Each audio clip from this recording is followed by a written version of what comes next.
Okay, hey guys, welcome to the live. We got Belynda's in the house and Kent's in the house. So, just so you guys obviously know, right, that it's the 4-month anniversary date of Jack and Lily. I personally can't believe it's that long. And so Belynda's going to be here just for a little bit, guys, not too long, because there's like Belynda, by the way. Thank you so much for sending those documents. You know, I am looking forward to going through all of those documents. And yeah, and I know, well, I think everyone is really, but there's a lot of them. But I just want to say thank you for that. So I wasn't prepared that I was going to get those today, but hey, YOLO. so, so thank you so much. And so, you guys, thank you guys so much. So if you haven't hit the like and share, of course, please do so for Jack and Lily. It's been 4 months, way too long. And it's a really sad case. So Belynda, we'll start off. Well, I'll say hi to you guys first. Hey, Belynda. Hi. Glad you had a good trip.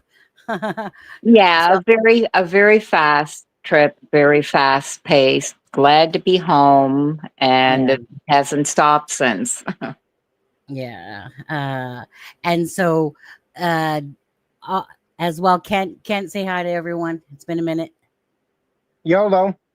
YOLO. That's everyone knows me at work for YOLO. YOLO.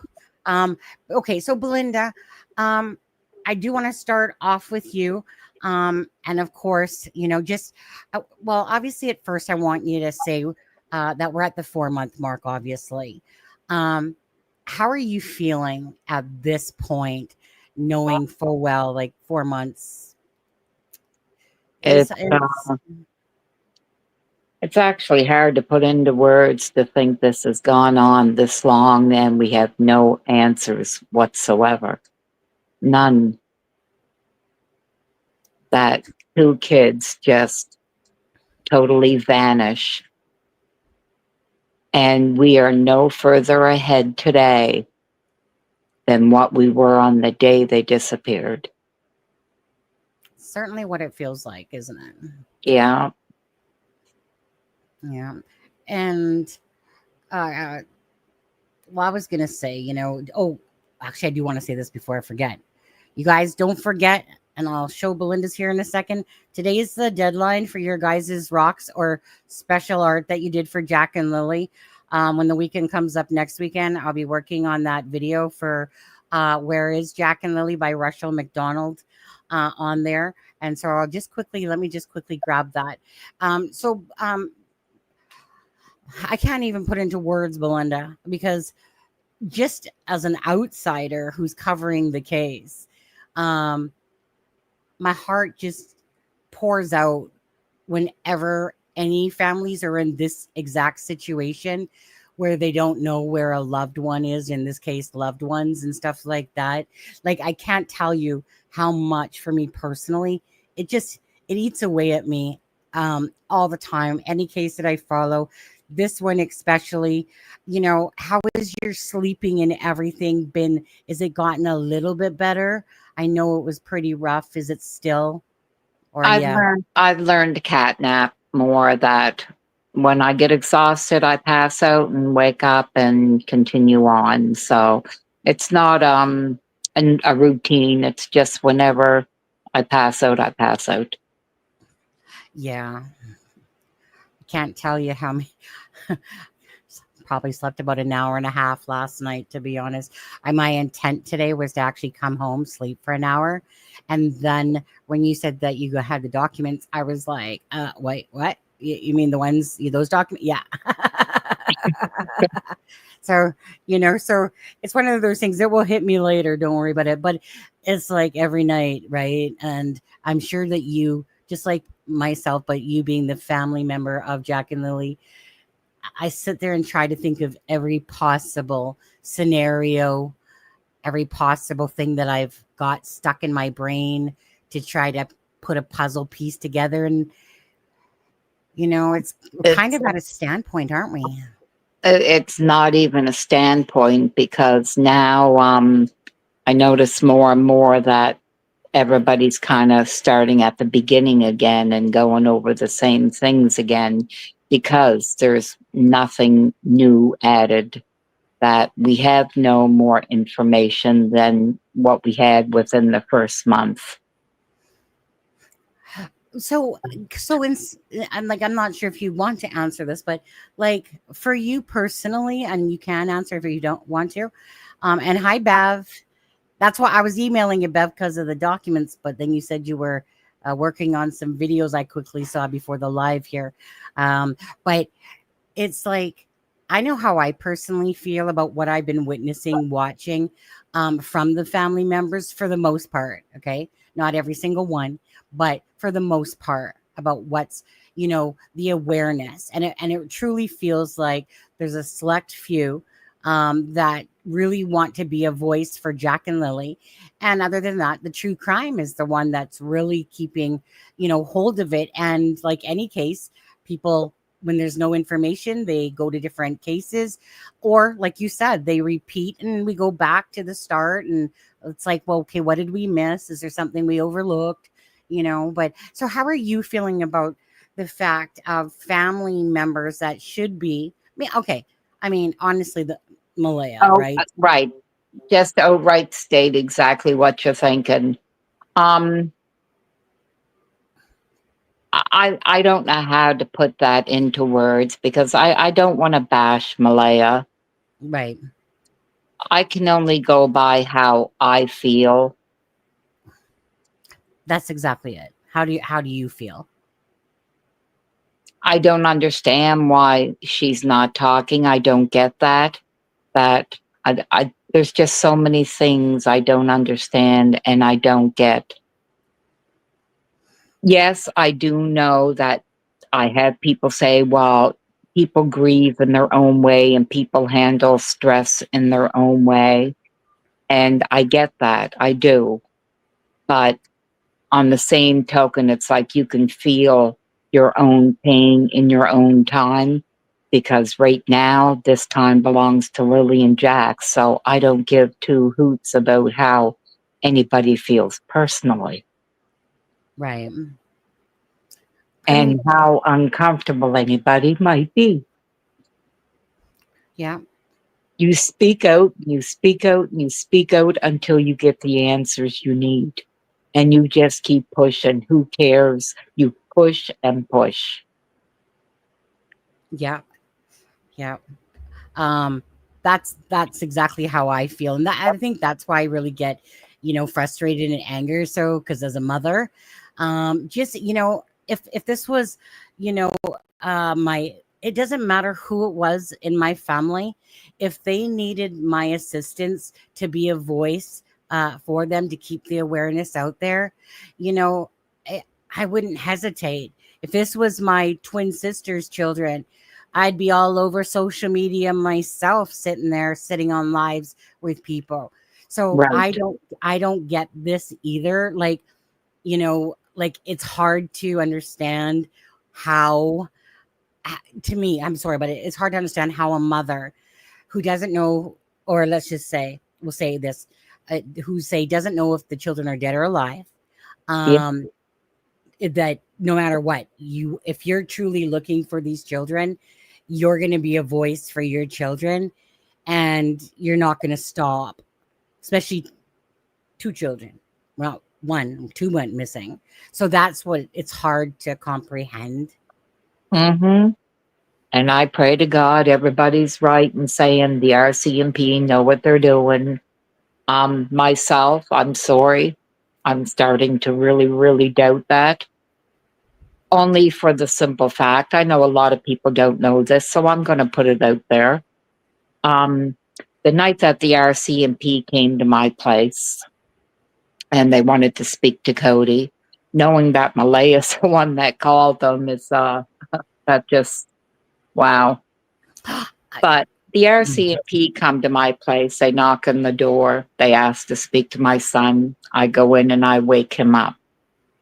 They speak to him, they thank us very much, and they leave. They did not ask to search my place. They did not ask to search my property.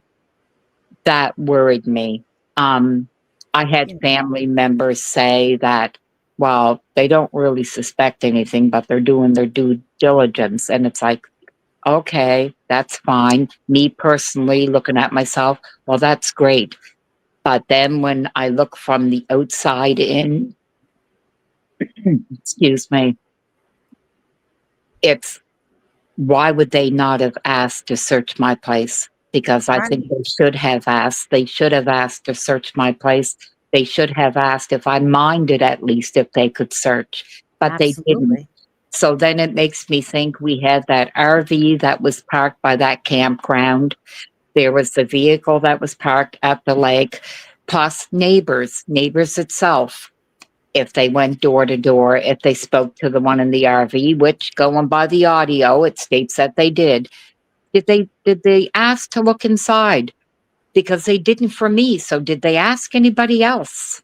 I mean, yes, I do know they searched Daniel's father's place. They searched Malaya and Daniel's place. But what? That was it?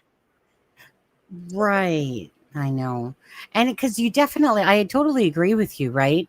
Like if they're going over there because someone's pointed a finger, wouldn't you at least ask to look around just to confirm?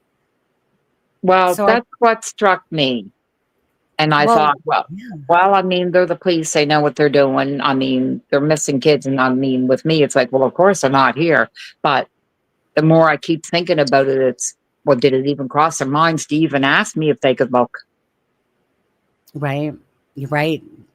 You know, now, just because we're on this topic and only because I found it interesting, would you mind sharing like about Cody's test, like what they did, like they came in like and they asked him questions? I thought that was very interesting myself, and I think a lot of other people, so that they could understand these polygraph tests that were given to the others as well.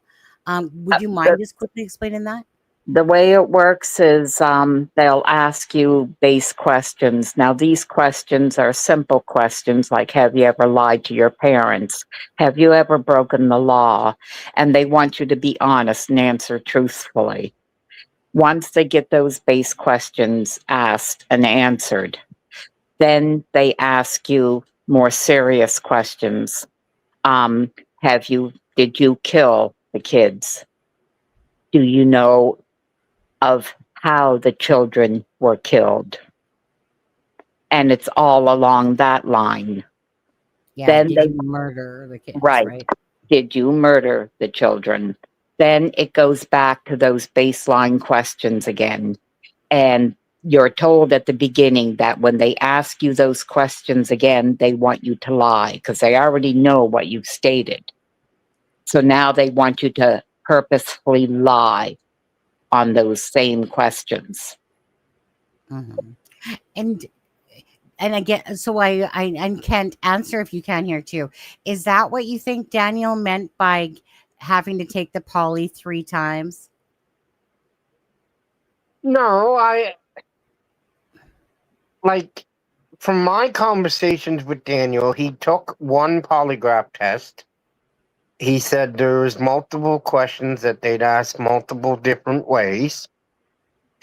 But he said the main questions were surrounded, did he kill the children? And he told me and this was just, well, it'd be what, 3, maybe a month ago now when I was talking to him. He said, Kent, they asked me that if I'd be willing to go in again and do another test. And I said, oh yeah, that's different. Was that on the same day?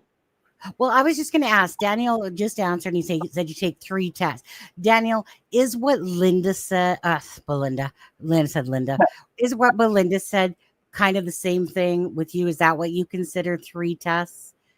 Is how kind of Belynda just explained about Cody's? And Cody's took about an hour and a half to 2 hours.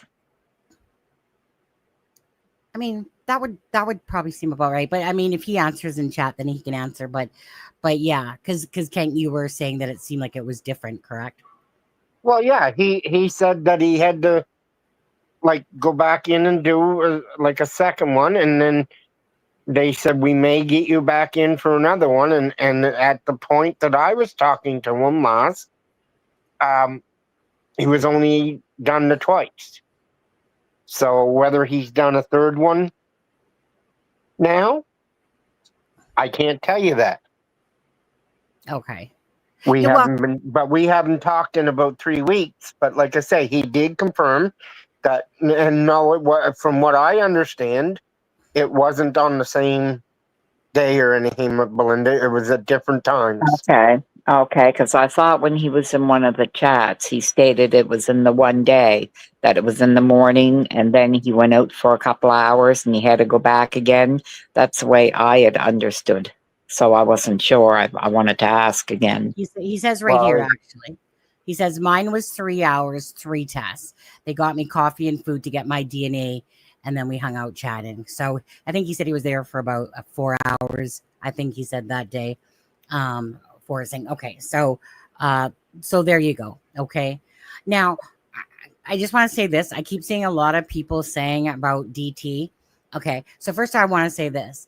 DT has only recently, Drunk Turkey Show guys, he has only recently been covering the case and stuff like that. Okay. Now, just because his thoughts are different, that's not a bad thing. Okay. That is a good thing, because at the end of the day, is that Daniel, Malaya, nobody has been charged in this case. They are not suspects. Okay. So by definition, they are not suspects. At this moment, like they said, if in the future that there's something to show criminal activity or whatever with the children, okay, but at that time of those documents, July 16th, and due to the test, right, there's nothing to point towards. They don't know. They maybe they know a little bit more now, but all those documents basically come across. Would you agree, Belynda, that they don't know what's going on? It seems like. Yeah, that's the impression I get. Now, maybe they are as smart as people say and they're keeping everything tight to their vests. But in my opinion, I'm sorry, I think they messed up. And I know when I gave my statement to the crimes unit that day in their vehicle, he himself seemed to have been surprised because the place was not monitored all day Saturday when I was there. Everybody was going in and out. The police weren't on scene other than that short period in the morning talking to Janie. Right. And he stated that he felt that they failed them too. Right. Well, I mean, honestly, I feel like they did, because this is the same stuff that happened in Sebastian Rogers' case. The minute children go missing, and I'm talking about any children, okay, guys, one Right. of them, one of the most one of the most typical situations is that a parent or someone that they know did something to those children. That's so common. So even FBI agent, well, she's retired now, Jennifer Coffindaffer, I remember I had said that, and I'm not even an FBI agent, and it just didn't seem like rocket science, because these are children. So you instantly would pull everyone away because you deem it almost like it's a crime scene, and then you downgrade according to the information.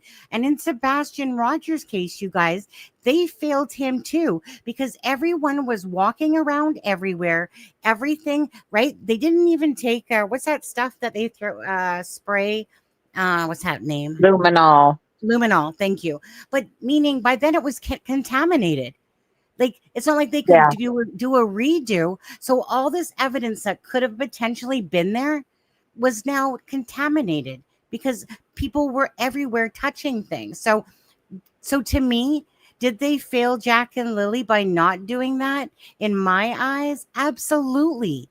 Because they're children. Children are the things that you drop exactly what you're doing, and right, people know that you fly to it, you would clear the scene, you would think. I don't know why that isn't a standard.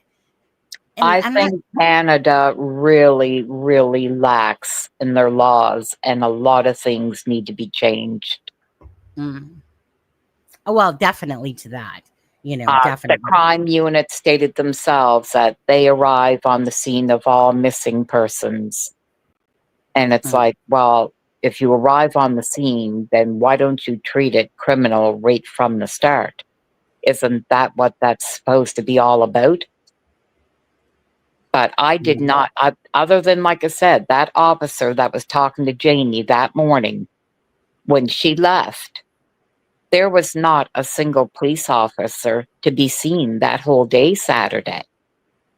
Now, maybe they were down where the search and rescue was because that road was blocked off on the Lansdowne Station road, but they were not up around anywhere. Yeah. Well, like I said, I just, someone had told me that was there that day. Someone had said to me that they asked if, like I said, the dog was going to go into the trailer. And their answer that they got was like, why? And it was just kind Yeah. of like, and you're Well, just, I can believe that now. right. And honestly, you guys, if you guys don't know the Delphi case out of Indiana, when you want to say that Ellie sucks at their job, okay, you just need to go watch that case, because every time you think that everything is rocket science 101, like, meaning, for instance, like, I don't know for sure, but this blanket, for instance, I always assumed that it was tested right away, right? But the way they made it sound, and I could be wrong, but the way they made it sound like it was just getting tested recently. And I'm like, but that's like 101. Obviously, if that's Lily's blanket and these children are missing, you're going to instantly send it to the lab, right? Like maybe the next couple days, right? Maybe the children are found, but kind of after pretty much like 2-3 days for sure, kind of like Sebastian's. So the way it came across was like this blanket just got tested recently, or that it's been tested. I'm like, what do you mean? Thought that was like 101. That's evidence. Why wouldn't that not be tested right away? I mean, 2 children are missing. What the heck? But Well, anyway, because they instantly seem to have been on the assumption that the kids were in the woods. And I think they stuck with that for the first week to 2 weeks. mm, you know, Ken, did you need to? What did you want to quickly say anything? As I don't want to leave you out here and give you the Well, cold shoulder. Was there anything that you quickly want to say? call me naive, call me stupid, call me what you want. But, and this is a few other channels are putting out there that the RCMP believed they were in the woods. And a good example, and I'll bring it up, Michelle After Dark this morning was going through an alternative scenario, I heard it. Yeah. right? And she was saying that they could be in the woods. And I watched the whole video, and the scenario that Michelle was talking about this morning could not have happened, No. because she was talking about dogs in the scent in through natural surfaces and whatnot. Yeah.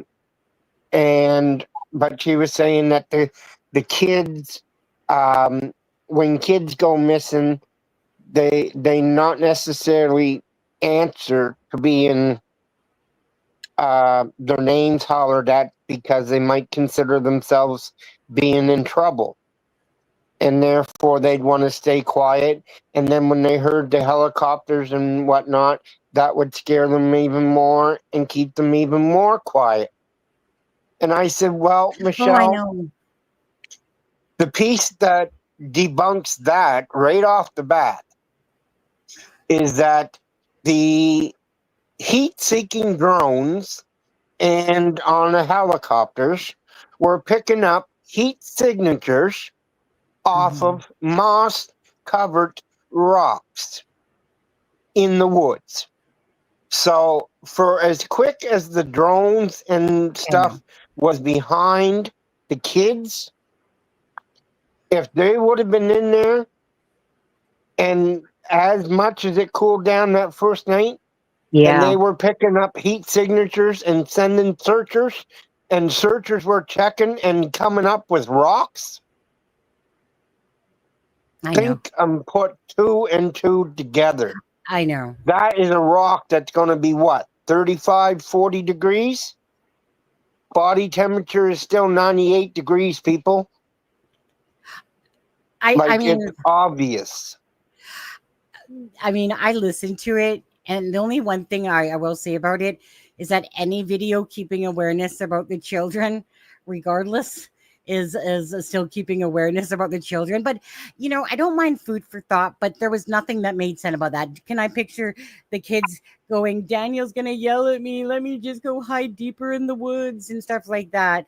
I can't picture that, like, meaning No. without them being found. Like, let's get real, people, on that one. So Well, that's in a normal circumstance, I would say that could be possible. no, well, okay, possible, but it's one of But those things, not like, in this circumstance. right, not in this circuit, like, And it's meaning, because the drones were so quick to be on the ground. Like, if it would have been Saturday afternoon, by the Mhm. time the amount of resources got on the ground and got going, if they wouldn't have already been in the county.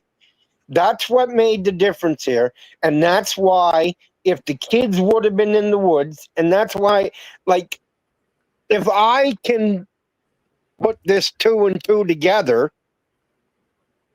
I think after that first night, although they continued searching because that's where they were directed Okay. to by family members.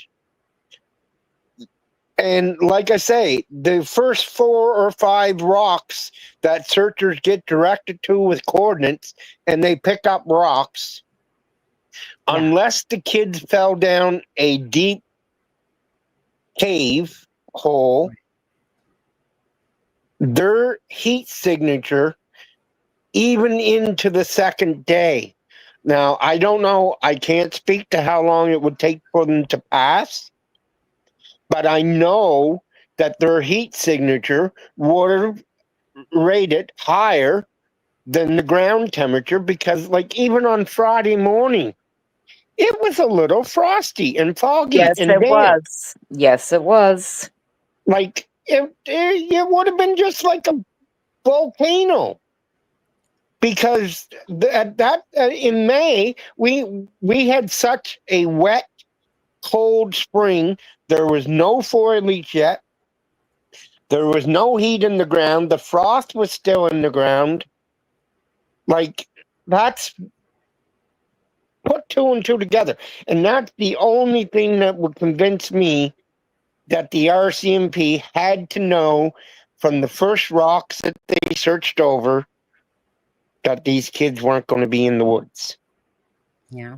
Mhm. And that's what gives me a little bit of faith that Well, we're there's not only done with this yet. well, no, we're not.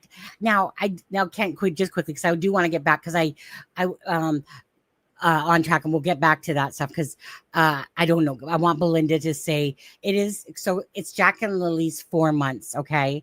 They disappeared May 2nd, 2025. Everyone wants to know what happened to Jack and Lily. We never thought we'd be at this position where we're 4 months in, but that's exactly where we are. So always the focus, first and foremost, is bringing awareness to Jack and Lily, right? No matter what in that part has happened, everyone just wants to keep the awareness, find answers for them. So Belynda, for you, I know that you were working on a collage, but I just kind of want to let you say what you're wanting to say today. And I know you're not going to be on here too long, but because it's kind of like, I know that I said, like, for me, always these little hurdles of these anniversaries, they're just a reminder. But anyway, so you said you were working on a collage, but what did you want to say with regards to Jack? Just whatever comes out of your mouth. I spent the afternoon looking at all the photos I had of them. And I have a lot of photos. A lot of them with their father, a lot of them with me, with their grandfather, with other relatives. I told myself I will not bring anybody else into this story for people to run with. So I keep those pictures for me. They will Right. be released eventually. Today, I wanted to get all the pictures that I had of just Jack and Lily together as brother and sister, because they're brother and sister, and all they had was each other. As Daniel said, they were like best friends. I bet they were. So I Didn't put say I them bet they were, in, but they are. yeah, I put them in as best of order as I can from the youngest to when they disappeared. And I was able to complete that right after I was talking to you earlier. So I posted that out on my Facebook Did you? profile. Yes, Okay. I'll that go take a look. there's about 50 pictures there that, Aw. and yeah, Well, it's you like talk, these are the brother and sisters that we're looking for. This is who we're still looking for 4 months later. yeah.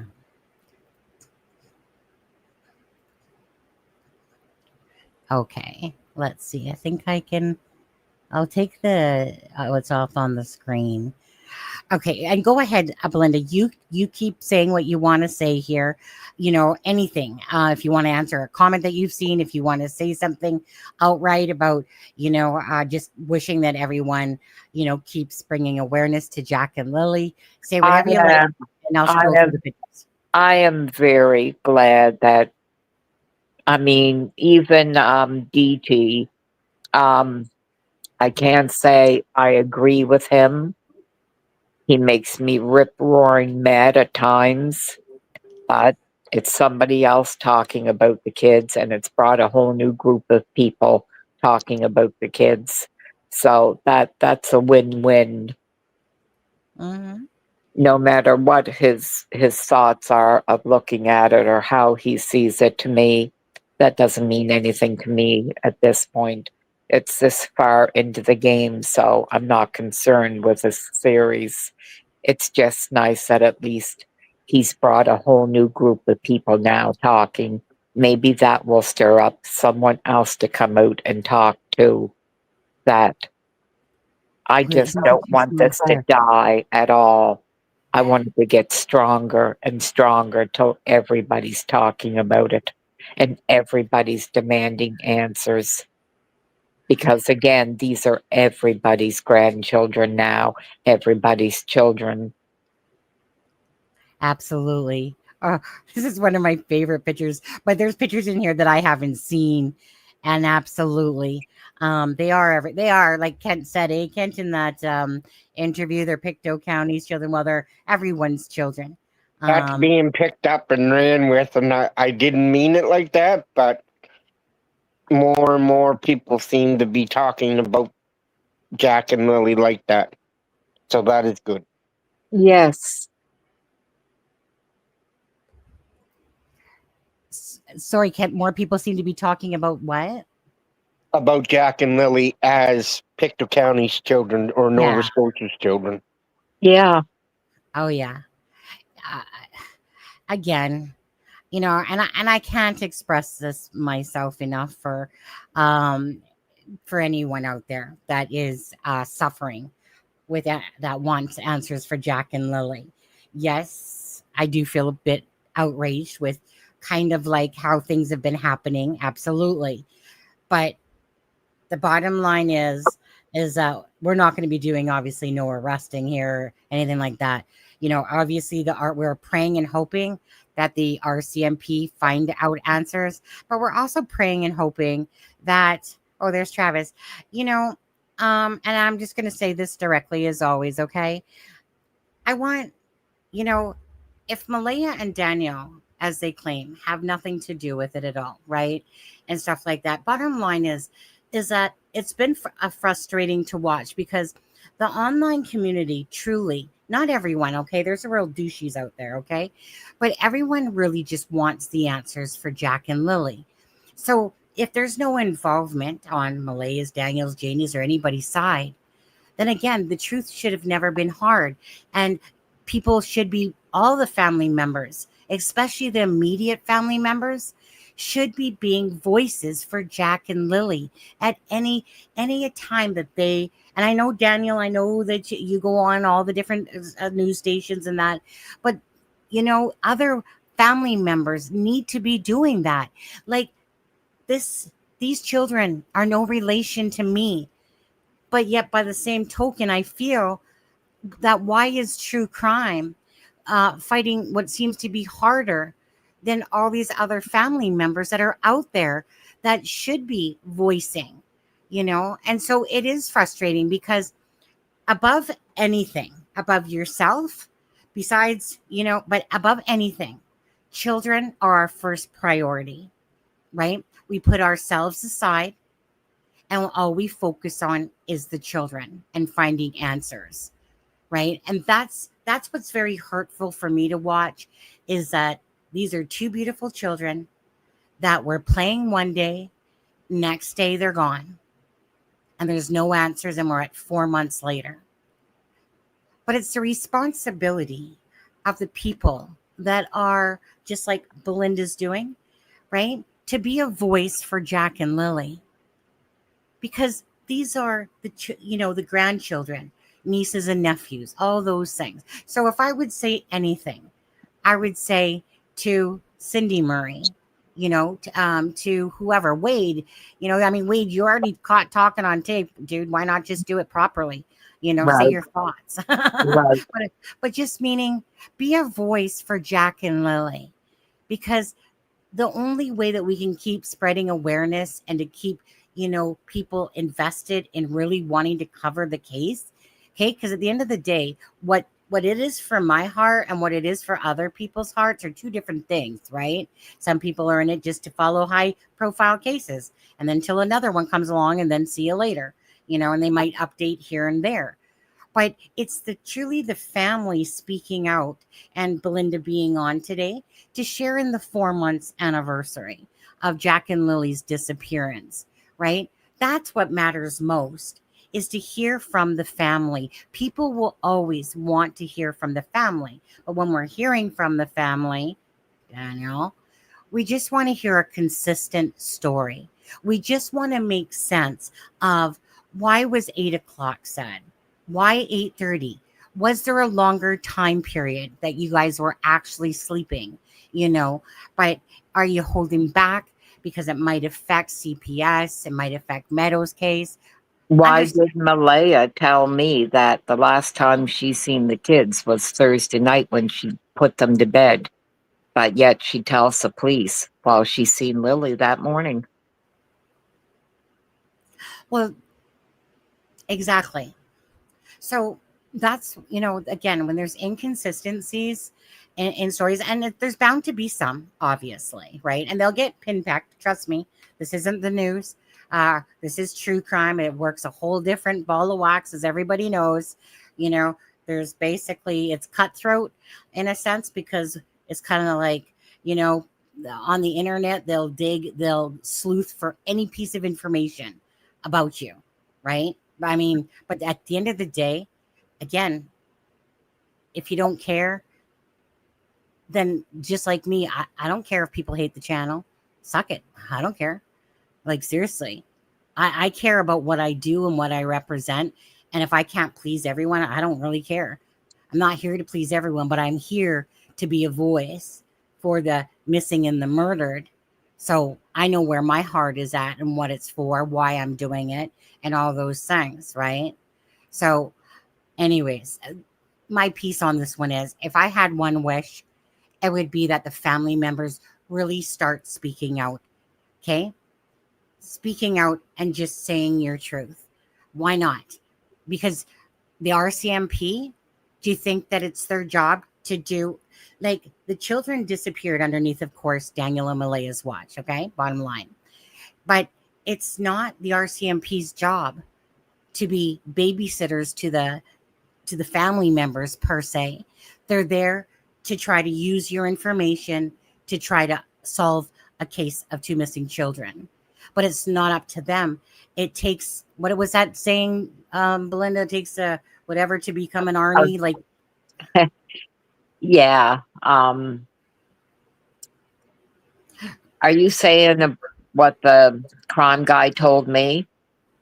Oh, well, no, but what? Well, no, but go ahead. What When did the day of my interview, he said that he believes it takes a village to raise that's? a child. Yeah, yeah, yeah. And he said that I told him that I feel responsible for letting them down because I should have pushed harder to see them. And he said, you weren't the only one who failed. He said their parents failed. He said the school system failed. CPS failed. He said, and we failed. Uh, and that's fair enough, you know. But at the end of the day, right?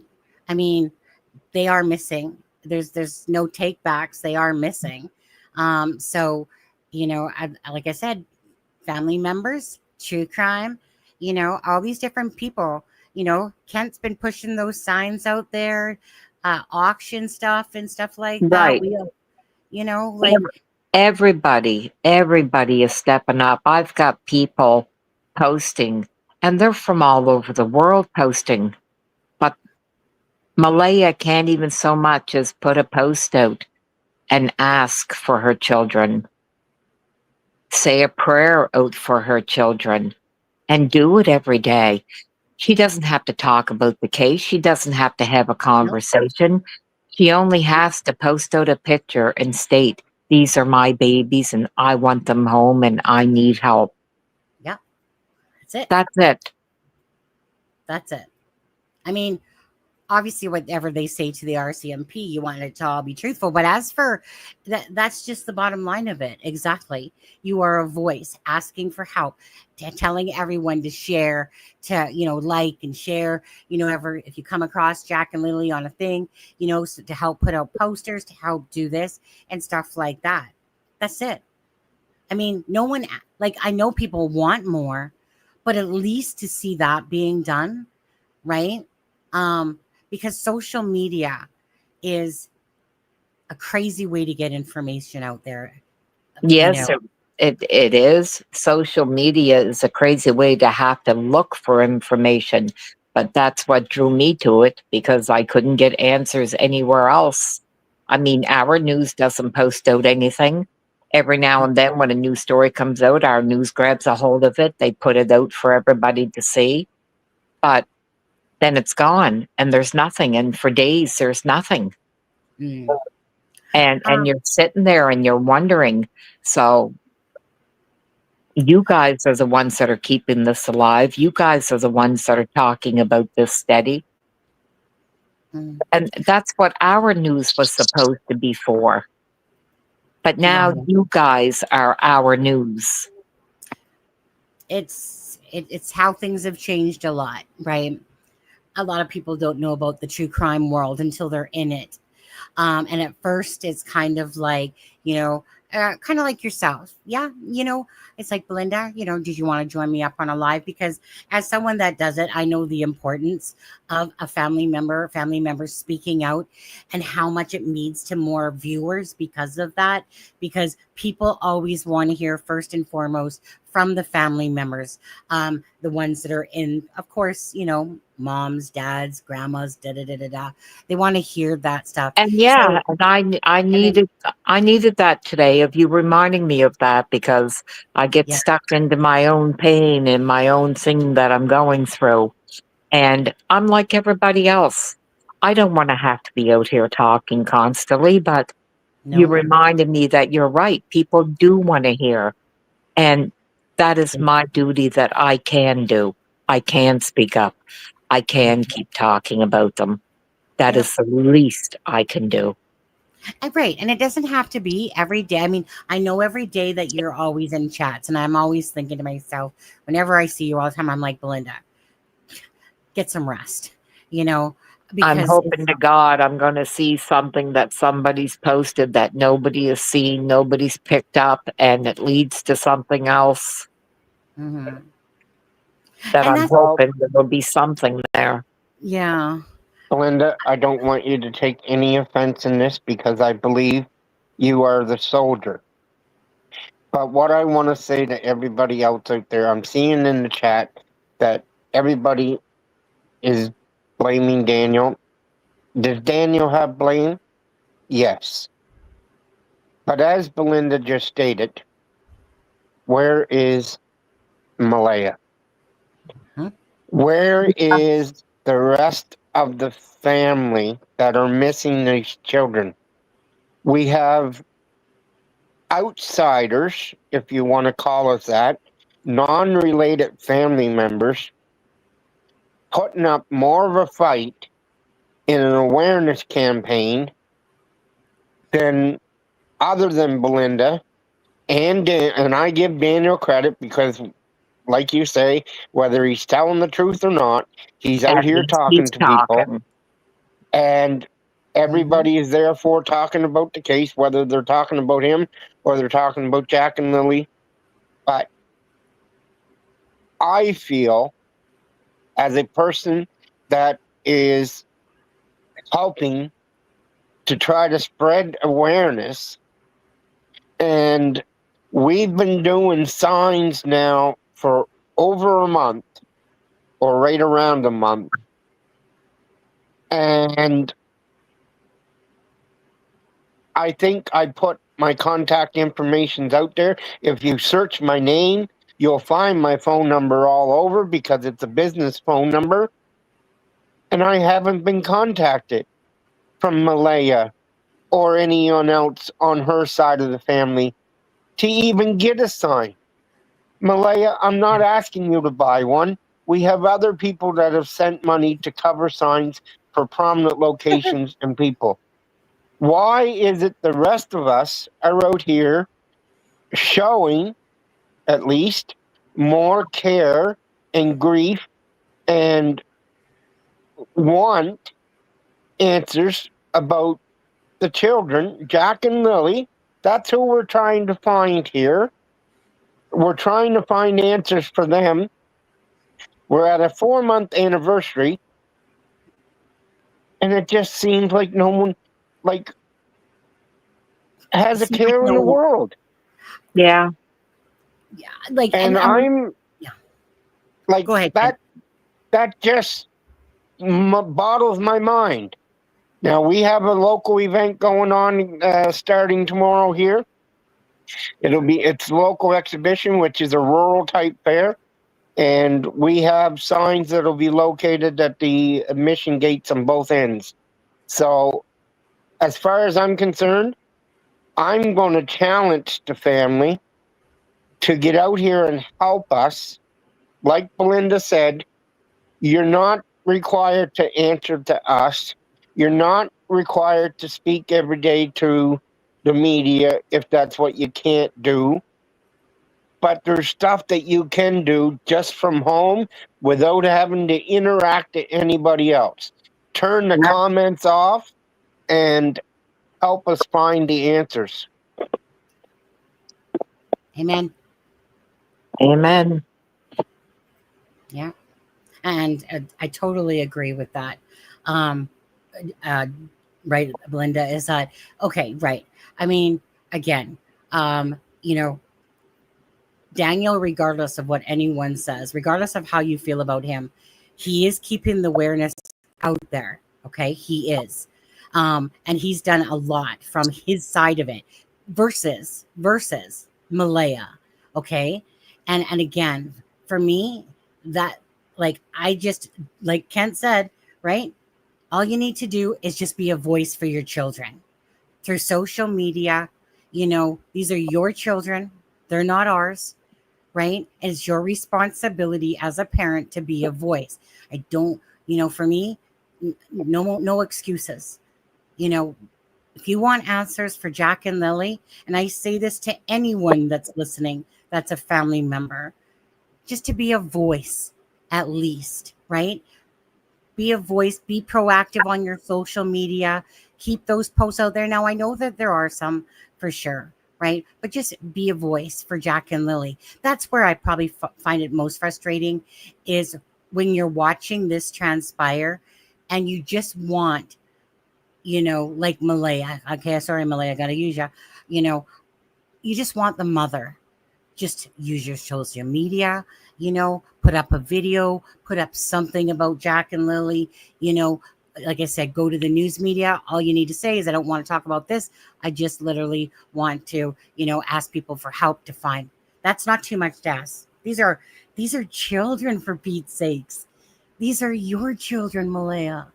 You know, Cindy Murray, these are your grandbabies too. Speak up, right? For Jack and Lily, and get answers. And is that too much to ask for people, for family members to speak out, speak up for two missing children, that are just so innocent? Anyways, okay, I can preach about that all day long, but it would just be really nice to see, okay? At I'd the end just of like to say Daniel has a sign at the end of his driveway. Malaya, where's yours? Okay, but didn't people kind of take it upon themselves to put it at his driveway? No, Belynda. I was talking to Daniel beforehand and arranged it. I said, Right, Daniel, you don't have to come out. Because it was one of the ones that people. I just put it there because we had extra people from around the world that sent us the money to cover signs in prominent locations. I figured that should be one. Mhm. I offered him if he wanted one. He said more than welcome to put one up.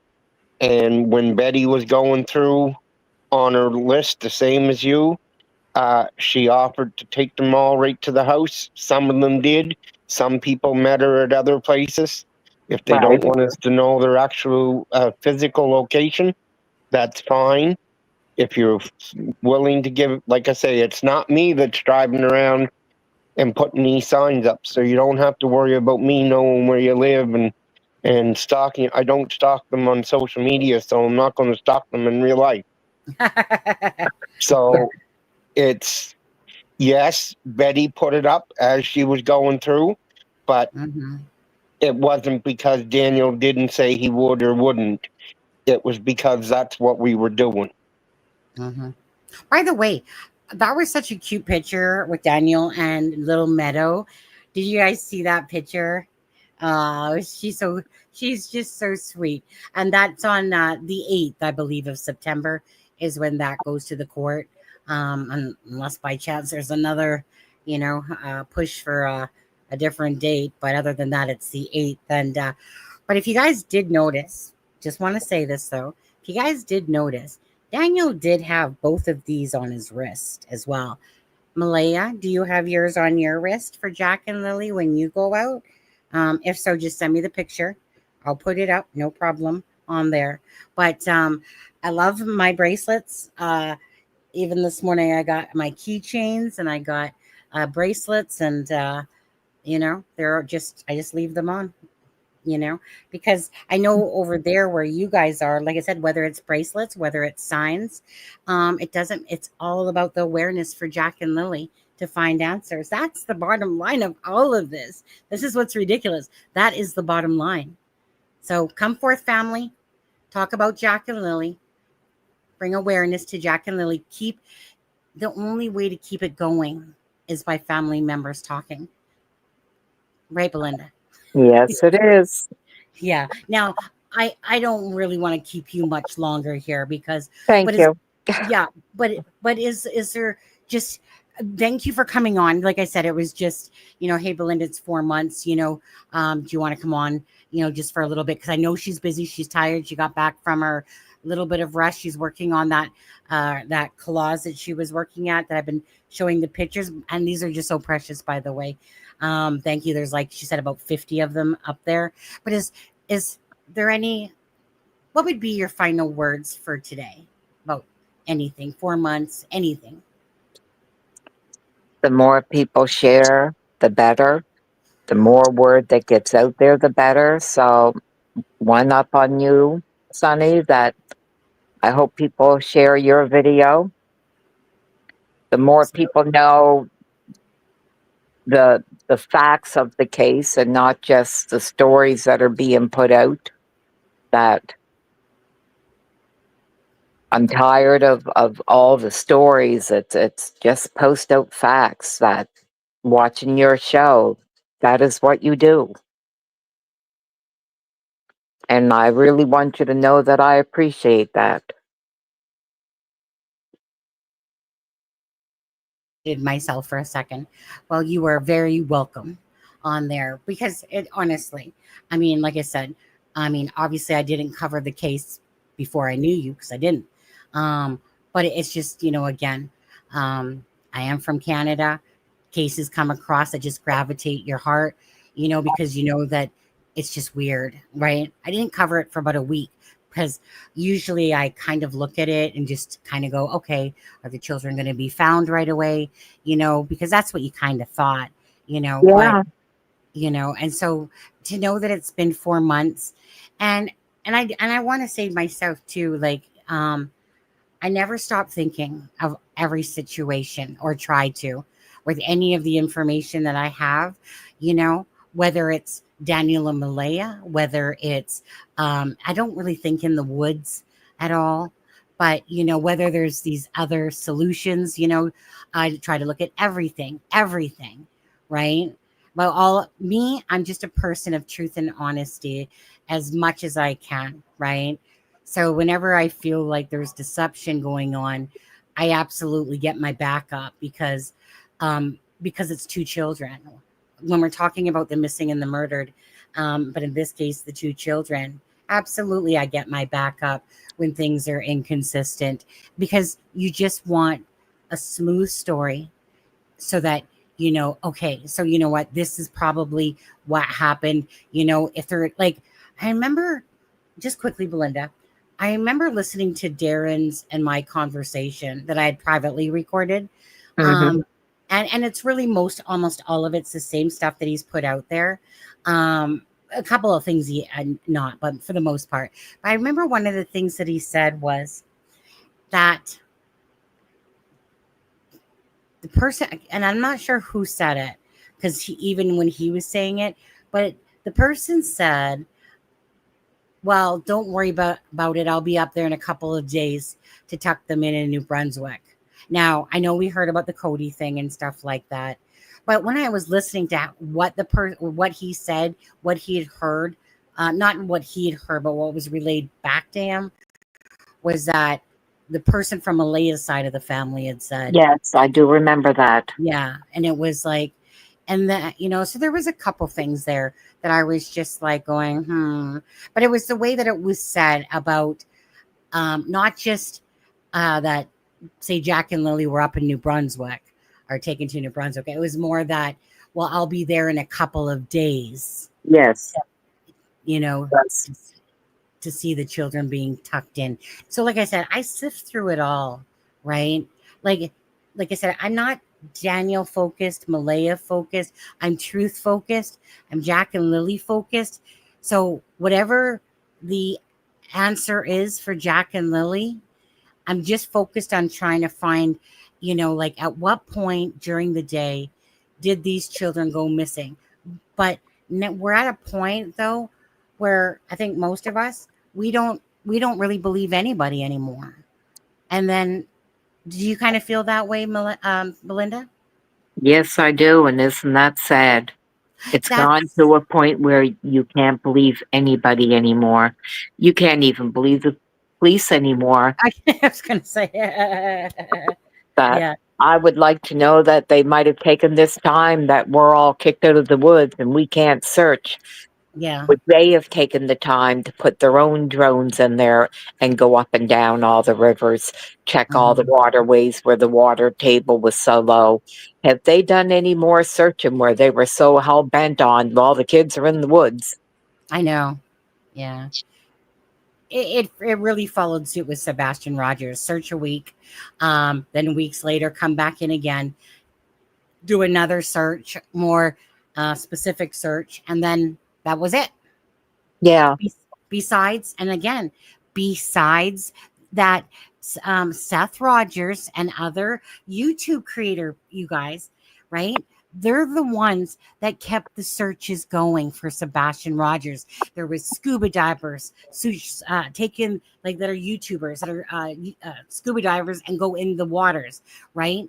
And Seth, which is a biological father, of course, of Sebastian, you know, at first he had just tons of people willing to come and help and search. Why? Because they weren't searching really anymore. You know, Yeah. like, unless they came across specific evidence, then they would come out to look at it or collect it. But other than that, that's about it. But it's the people of the YouTube, it's the family members that really truly need to put searches together, right? If this is what we're witnessing and there's no answers, well, there obviously is answers, right?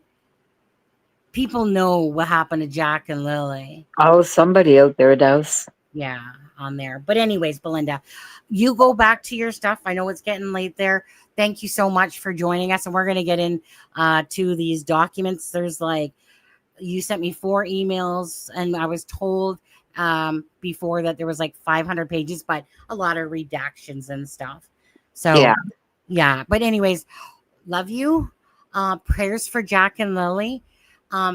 Thank you for your beautiful collage of pictures. That's always wonderful. And yeah, 4 months too long. So again, just thanks, Belynda, for always, you know, I mean, I shouldn't say thanks, because obviously I know you feel like you have to, but thanks for joining lives and stuff like that, because it really is impactful when family members do join. So thank you. Well, really, it's like I said, that is the least I can do. I want to thank you. I want to thank Kent, Charmaine, and look at the side panel. I thank each and every one of you, because you guys are the ones that are keeping this going. Absolutely. Yes, absolutely. Right. So thank you so much. And I'll talk to you later. Other than that, get some rest. Thank you. All right. All right. Ken, before we get into some documents, are you doing okay? Well, I want to address a few comments here. Yep. You know what? I'm just going to take a quick little break. So, like, not a break, but be right back. So you address whatever comments you want to quickly. Yep. Okay, so bracelets and keychains. Keychains, we're not there yet. We're supposed to have keychains and decals on Friday. Bracelets, we have them now. If you haven't sent me your address, phone number, and the number of bracelets that you ordered, either private message me or text 902-759-8077 or email at kentcorbett at 81 the number at gmail.com. So that's Kent Corbett 81 the number at gmail.com. We'll be taking your information, and by the end of this week, if you don't receive them, because that'll be a month, people that are already in the chat groups, either Lana's old chat or Chelsea's new group chat, you already know this and should have already sent me your info, because we posted it there earlier in the week. But anywheres else, if you haven't received bracelets, that's all we want right now, is we're dealing with bracelets. Send me that information to one of those ways of contact. And if we don't hear back from you before Friday, then we'll be resending out the number of bracelets that you got. And make sure your address is an address that somebody can sign for it, because they'll be going priority post and you will have to sign for it for that. So that's once we get the keychains, like I say, Lana, the lady that was making them, Lana never ever got them, but she says that she's gonna have them on Friday for her. We'll deal with the keychains next week, and we'll know whether we're getting them before we send out the packages for bracelets. So it's not as if we're going to be sending a package for bracelets and then have to send another one. We'll know this Friday of whether or not we have the keychains. If you order keychains and you're not going to receive them, you will have the option to receive your money back for the keychains. The buddy bench, I ordered the plate to cover up Jack and Lily's name today in the school colors. I hope they're going to rush order it. The principal has the work crews going in to prepare the site tomorrow. We're hoping to get it there for Thursday. Thursday is the start of school. If not, it'll be the first of the week for sure. We're also contacting the media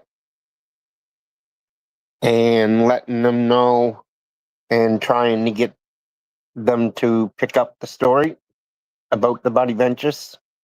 So that's for you, Charmaine, and Lori is also sending one.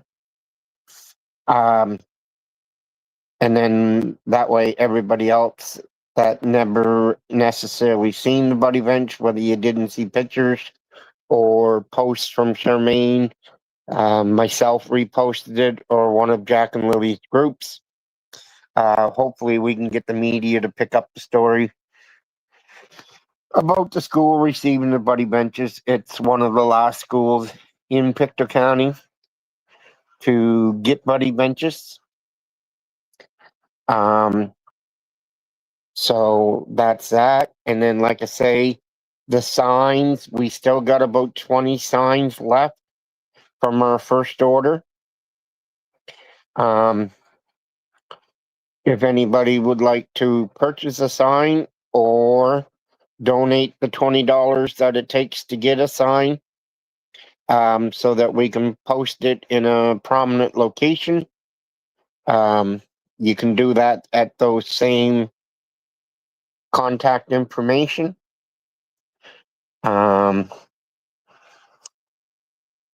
What else is there? I think that's the major things that I wanted to say right now.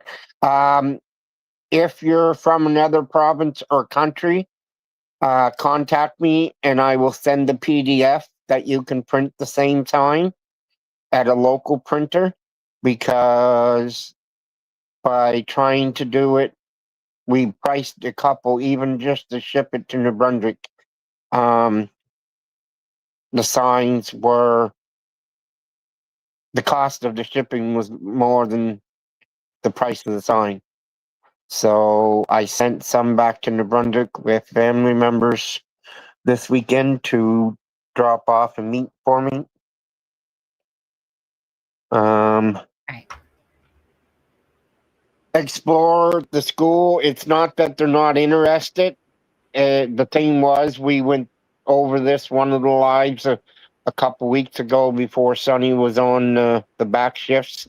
The Shenectady Central School Board has a no memorial on school property, and with Jack and Lily's name on it, it would be considered a memorial. And I don't know why they had that. I have my suspicions, and I think part of it is because the school board doesn't own all the schools in this district. We have three P3 schools, they're called, which was a public partner private-ship. So the public, or a private entity built the school and leased it back to the government because the government didn't have the money to build the school. And also, the other reason they gave that they didn't want the names to be visible. It's not that we're taking the names off. We're just putting a plaque with the school's name and buddy bench over top of their names in school colors. Mhm. is because the crisis intervention team that's on site to deal with questions from the kids returning and whether or not Jack and Lily has been found and what's happening and all that, they thought that it would be a daily reminder. So that's the two reasons why we're dealing with that. Okay. Thanks, Kent. You're very organized, Kent. Tammy says, thank you so much for all you do. Absolutely. Okay. Again, it's not just one person, it's a lot of people, doing different things. And Kent has taken on a heck of a lot of stuff for Jack and Lily, from where he started to where he is now. It's incredible the amount of time and energy he's used of his own time. And Kent, I saw this. I saw this person make a post saying that they were calling Revenue Canada on you for that new truck that you bought. Yeah, well, that was a loaner for Jack and Lily. Yeah. So, So to that person, it was a loaner for Jack and Lily. By the way, Kent doesn't have a new truck, but they allow him to use it when he's moving around, the sign and stuff like that. So again, bless them for assisting you with a vehicle that you can do, are able to do that or use it in the parade and all that stuff. But anyways, okay. So what I want to do now, you guys, okay, so before the documents, because I found this personally very interesting, and take it what you will, but Jennifer Coffindaffer, she's been on a live before as well. She's out of the United States, and she's a retired, like, this lady has credentials coming out of her yin yang, okay? But she's a retired FBI agent, okay? Now, on this particular episode, which I watched, is the Sebastian Rogers case. Remember, it runs very parallel in a lot of ways to Jack and Lily's case. Now, he disappeared February 25th. Was last seen, right? And that was of 2024. But Dale Lundberg, who's on this show, if you guys know the first 48, right? Not 48 hours, but the first 48, or maybe that is the same thing. Is that the same thing, Kent? The first 48 and 48 hours? no, I don't think. I think they're two different shows. So they were talking specifically when I was watching this about a polygraph, okay? So I want you to, like I said, right? We might not agree with certain things. We might not agree with Daniel's interactions, in lives. We might not agree with Malaya and stuff like that. But I wanted to play this particular part for you because, again, we got Dale, who's been a homicide detective for a long time. On the first 48, but they were having a conversation about polygraphs. And I just think that, like I said, I'm not here to be biased and say, oh, let's pick on Daniel or, oh, let's pick on Malaya. It's Jack and Lily's answers. So always in my brain, no matter what, I always still have to think of myself, of everything, regardless how I feel personally, right? That's personally different story. But for me, it's like I said. So when I heard this, I just wanted you guys to listen as well. Okay. Because I always look to have more knowledge and more insight, especially into stuff that I don't know too much about, especially. So if you guys don't mind, I'm going to play this quickly. Well, I'll put it. Where do you stand on polygraphs? Okay, I'm gonna tell you what one of my.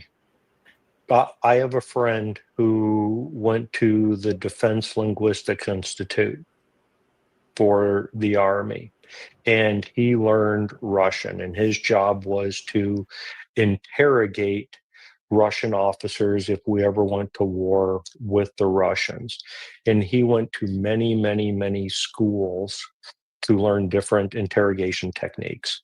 And one of the things that he told me that really stuck out is he said, the polygraph is good on your average person, especially if you're just going to be using it for like pre-hire screenings. But he said there's three people that you never polygraphed.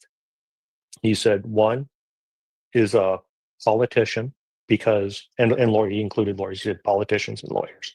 He said that's because they lie so often that the polygraph isn't going to show that they're showing deception because they lie so often, their body's used to it, and you're not going to get a reaction.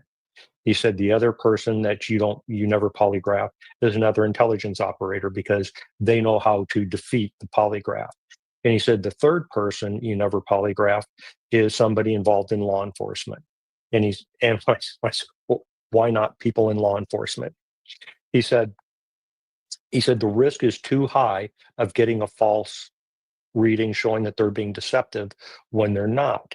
And when I asked for an explanation, he said that most people in law enforcement have such a heightened sense of right and wrong that, one, they will have they will become more emotional just from the accusation than a normal person would.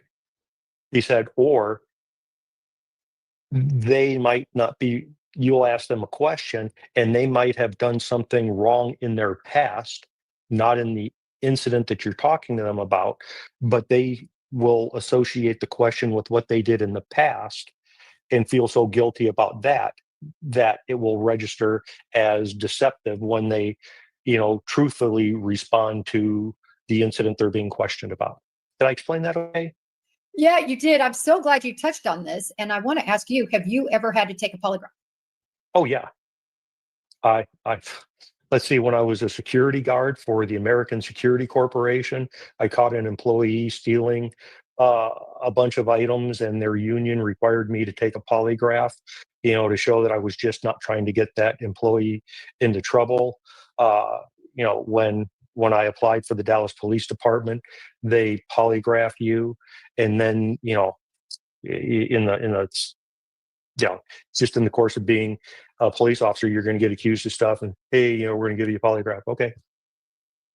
Yeah, obviously, as an FBI agent, we're polygraphed every 3 years if we have top secret clearance. And I had top secret clearance. And I never really believed that much in polygraphs, only because I had 2 cases where people beat it. I've never seen an innocent person. Well, I shouldn't say that. I've had several partners who have failed their polygraph on the first run. Exactly what you're saying. They just such a heightened awareness, I think, of anything being wrong and thinking about all that, and their emotions get out of control. But I was talking to our lead polygrapher in Houston about it when I was a younger agent. And I said, I don't even know if I believe this was before I even had to be polygraphed. It was before you had to be polygraphed to be an FBI agent. And it was before the 3-year rule. And so I was a very new agent. And I said, Gary, rest his soul, Gary Steger. I said, I don't know if I believe in polygraphs. I've just seen too many people beat it. He goes, all right, come over here. And he hands me 10 pieces of paper. He said, write the numbers 1 through 10 on there. Stick them in your pocket. He said, take one of those numbers out and, don't put it in your pocket. And I said, okay. And so we go through the numbers. He says, is it number whatever, blah, blah, blah, blah, blah, blah, blah. And he says, all right, just hand me the number 2 because you didn't put it in your pocket. I'm like, how did he know that? I mean, I was in my brain going, gosh, don't say the number 10. Don't say the number 10. And it was the number 2 I had stuck in my pocket. Yeah. And he showed me my chart. My chart was like flatlined. And then when he said, is it the number 2? It was like, he just studied this shit. Never lie in polygraph because you're going to be toast. He said, there's some people who are really good liars and really deceptive. They lie all the time. They're hard. He goes, you're a hot mess over here. He goes, don't ever take one if you're going to lie. Yeah. Some people, I think, just like you said, for various reasons, So basically what you're saying is they can be a good investigative tool, but they're not that accurate? Correct. You can't rely solely on that.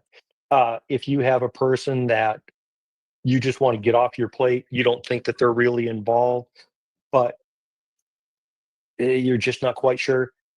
One of the things, okay, I think I only asked people to take polygraphs maybe 3 times in the 8 years I was in homicide, because if I had to use a polygraph to try to make a case on somebody, it was going to be a weak weak case. When the time that I actually asked a lot of people to take polygraphs was when I was in the robbery unit. And the people that I would ask to take the polygraph wasn't my suspects. It was my victims, because I would have, well, many times I would get a case and patrol would do a good job, or I would get a lead and we'd actually be able to arrest somebody on the case. And well, I'll give you a good example.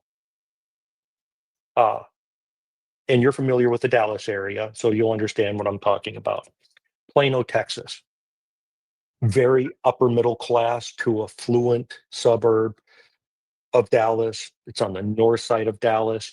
To get from Plano to the Fair Park area of Dallas, even at 3 a.m. when there's no traffic, it's going to take you a half hour, 40 minutes.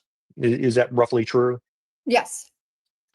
And is it normal for a upper middle class white businessman to go driving around the Fair Park area of Dallas, which is very crime ridden? Is it normal for him just to go out for a drive and end up in that neighborhood in Fair Park? Right. Absolutely not. It doesn't make And sense. so, yeah, but I would get these guys who would, decide to go down to that area of town, and they would get robbed, and I'd ask them, what brought you to this neighborhood at 2, 3 in the morning? Oh, I was just out for a drive. And I tell them, I says, listen, we have a suspect in custody on your case, but I cannot put this person in jail for a first or second degree felony that they could get up to 50 years in prison if there's any type of a lie associated with it. I said, if you were down there to buy some dope, to pick up a prostitute, or to do something else that might be slightly embarrassing, just be honest about it and I can still put this person in jail. I said, but I can't put this person in jail for this very serious crime that you're accusing them of if there's any type of a lie associated with your story. You go, no, I was just awake and just driving around and stopped at that intersection and got robbed. I said, okay, would you take a polygraph? No, why would I need to take a polygraph? I'm the victim. I said, well, it's just, a routine investigative tool. And, it would prove to me that you're telling the truth. Well, I think you're just a horrible detective. That I ain't taking a polygraph. And off they'd storm out. And I had my answer more often than not, just with the asking them to take the polygraph. And like I said, it was usually the victims I would ask. Yeah, no, I absolutely agree. Just the discussion when you ask somebody to take a polygraph, boy, when they're ready to take it, yeah, hook me up. I'm not lying. Yep. Glee. That's the answer you want to hear. When it's, oh, I need a lawyer, and oh my gosh. Now, some people just generally don't trust the police, but that is just not the usual response of somebody who isn't involved. Yep. Typically. That's correct. So I want to, especially if somebody knows that there's suspicion on them. right. Because I know our time, I don't want to impose too much more on your time. I'm going to have you back to talk about Delphi. Now, again, if you don't want to watch it, don't watch it. But there was a point to it. My point is that regardless if polygraphs are not admissible in court, my point there is that no matter what, you still have to take, and this is what DT, Drunk Turkey Show, right? It's not just the polygraph alone. It's the evidence or anything that surrounds the case as well. And what, again, now these people are more experienced than anybody in this chat room, I can guarantee you, okay? So their knowledge, if you guys knew what Jennifer Coffindaffer's Explorer Corps, if you knew what her credentials were, okay, honestly, it would make you look silly if you knew what her freaking credentials were. Okay, this is a top-notch FBI agent. And then you have Dale from the first 48, okay? Two very experienced people talking about the polygraphs. But it's not just the polygraph. So like they said, what has Daniel been doing? Give me a polygraph. I'll take a polygraph. I want everyone to take a polygraph. And regardless, the information that's in these documents that we have, there is nothing to show that Daniel, regardless of our own personal thoughts, there is nothing to show that Daniel or Malaya or Janie or anybody else, or if they're in the woods or abducted, there's nothing to show anything about what happened to Lily and Jack with the information that we have, regardless of how we feel. But again, more times than not, usually what they're saying is somebody that's willingly saying, give me a polygraph test, not always, but more times than not. So not only has Daniel been saying that, and Malaya took the test, like they said, and basically all those people that were given the test passed, okay? And kind of like what Belynda said, and that's why I wanted her to talk about that. They ask base questions, they ask your direct questions, and then they want you to lie about those direct questions and stuff like that. But meaning at the end of the day, regardless of if I feel that Daniel has been inconsistent or lying about stuff or certain things, or that Janie's story didn't make sense, or, Malaya's doing this, weird thing that usually mothers don't do, something obviously doesn't add up in my head to that. But does that make them guilty? Well, we don't know the answer to that because there's nothing to show that. So hence why Drunk Turkey Show, who has a different theory, is saying that they, like Daniel and Malaya, have been cleared. Now, I don't know that I personally would have used the word cleared. Would you have, Kent? Like, cleared to me kind of means that, well, at the moment, they're clear, right? But does that mean No. that... I wouldn't even say that. No, you know what? I wouldn't use the word cleared, but then again, I just think about the cases. I can see why that we he's follow. saying that, Yes, but I wouldn't say that. I wouldn't say it. But, They're not named as suspects they're not either. named as suspects. But I think if you were to ask them Well, a terminology to describe them, yeah, they would be people of interest. that would be the word, right? People of interest. But they are not suspects. They aren't named as suspects. I mean, like I said, for 5 years, been following cases now. When, like, there's the rare occasion when, and this happened in the Koberger case, the rare occasion when, now I actually, following the Koberger case, I wasn't even naming anybody at all because I was just watching what was happening and we were doing lives on the case. But all these people were blaming Jack and Jack, and literally calling them, murderers, blah, blah, blah, blah, blah. The police actually came out, and this is what I appreciate about the Koberger case. They came out and they literally said that Jack and Jack are cleared. Because they were taking such an harassment on the internet for being called that they were murderers and there's outright murders and stuff like that. But anyways, they literally came out. It's not too often you see that sometimes. So that's why, to me, I associate the word cleared as if you don't go back to them. Like, there's no, but the thing is that in their own words, they say at this point, there's no criminality, right? There's nothing to show any evidence of criminality, but there could be in the future. It just depends. Depends what happens, what answers come of Jack and Lily, right?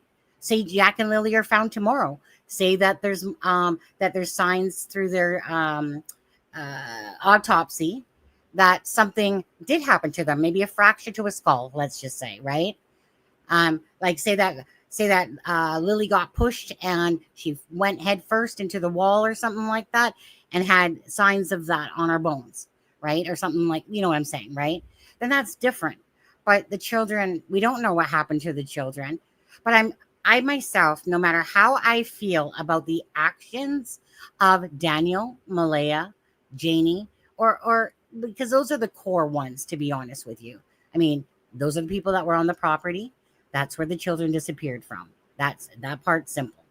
But and the actions are suspect from them all. Yes. But that doesn't mean that they're That actual suspects. Right. And until again, the evidence will lead them where the evidence is going to go.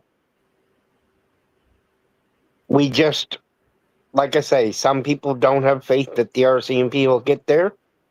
And listen, folks, if we're another 8 months, if we get to the 1 year anniversary and we're no further ahead, you'll see me screaming about the RCMP as well, too.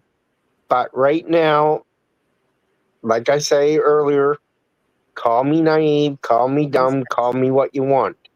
But I have to have the faith 1 in second. the RCMP. They're the ones that are tackled with this job. I wouldn't want to be doing their job. So I have to trust that they will do it.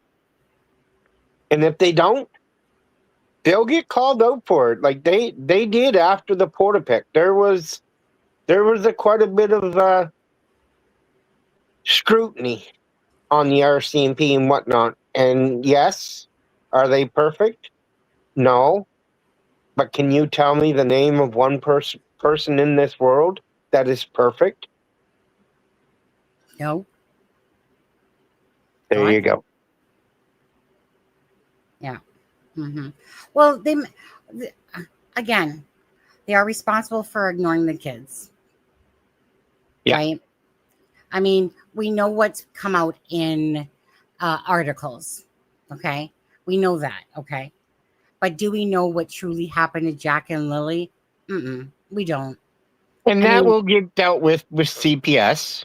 Yeah. When they start making decisions over Meadow and whatever happens. Like I say, if the kids are no longer with us, it's going to turn into a criminal case. And if they are with us, then they're going to suffer the consequences of their actions. Mm-hmm. And that's all we can ask for. Yeah. Right. Because in all fairness, right? I can tell you myself how I feel is that I can sit here all day long taking all the information, and I have more than you guys. Okay. And I can take that information. It doesn't matter how much more information I have myself at this point. I still can't make hide nor hair of exactly what happened to Jack and Lily. If it was, perhaps a neighbor, with a vendetta, I don't know. All I know is that from the information that I have beyond what you guys might have, and I'm just saying some of you guys might have a little bit more, but probably some of it not. But bottom line is that even with that additional information, I still can't make hide nor hair any more than the information that you guys have yourselves of truly what happened to Jack and Lily. And that's always taking the words of what the family members have said. But what Sonny, what? The thing that I state in that is we say that we have more information. Yep. And we might have more details around information. Yeah. But we don't really have no more information than what the public does. We have words that tells us how it was stated or how it was looked upon. Yes. Depending on who's making that statement.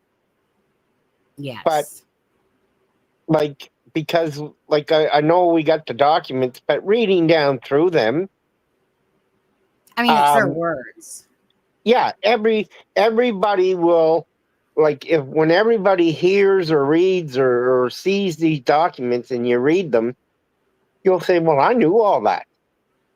Because it's already a month and a half old. The only thing that we have in that is details of how they stated it. Because we don't, most of the stuff, and you might be shocked when I say this, but from what I've read so far as times go, it's redacted. Yeah. There's a lot of redactions, obviously. Yeah, it's like what we got in these documents, you almost swear we're in America because we never ever get these, but they are redacted. So at the time of when something is stated, when it comes to day of and timeline, Mhm. if it's not something that we already know, the time is redacted. We have a statement that surrounds it Yeah. and whatnot, but it's not.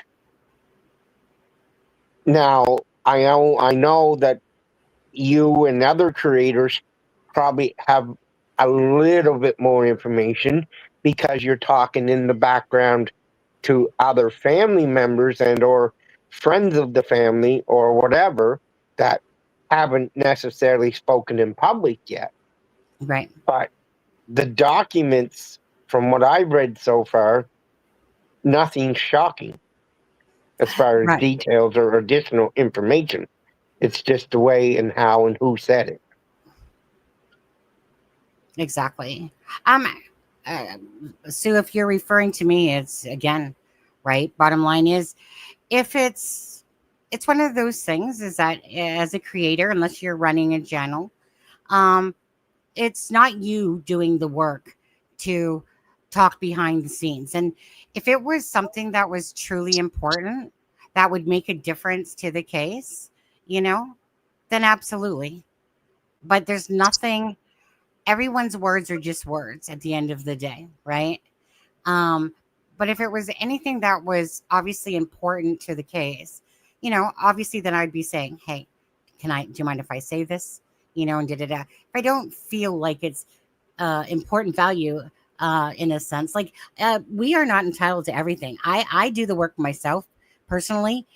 Charmaine does her work. Kent does his work and stuff like that. That doesn't mean you're entitled to all that information.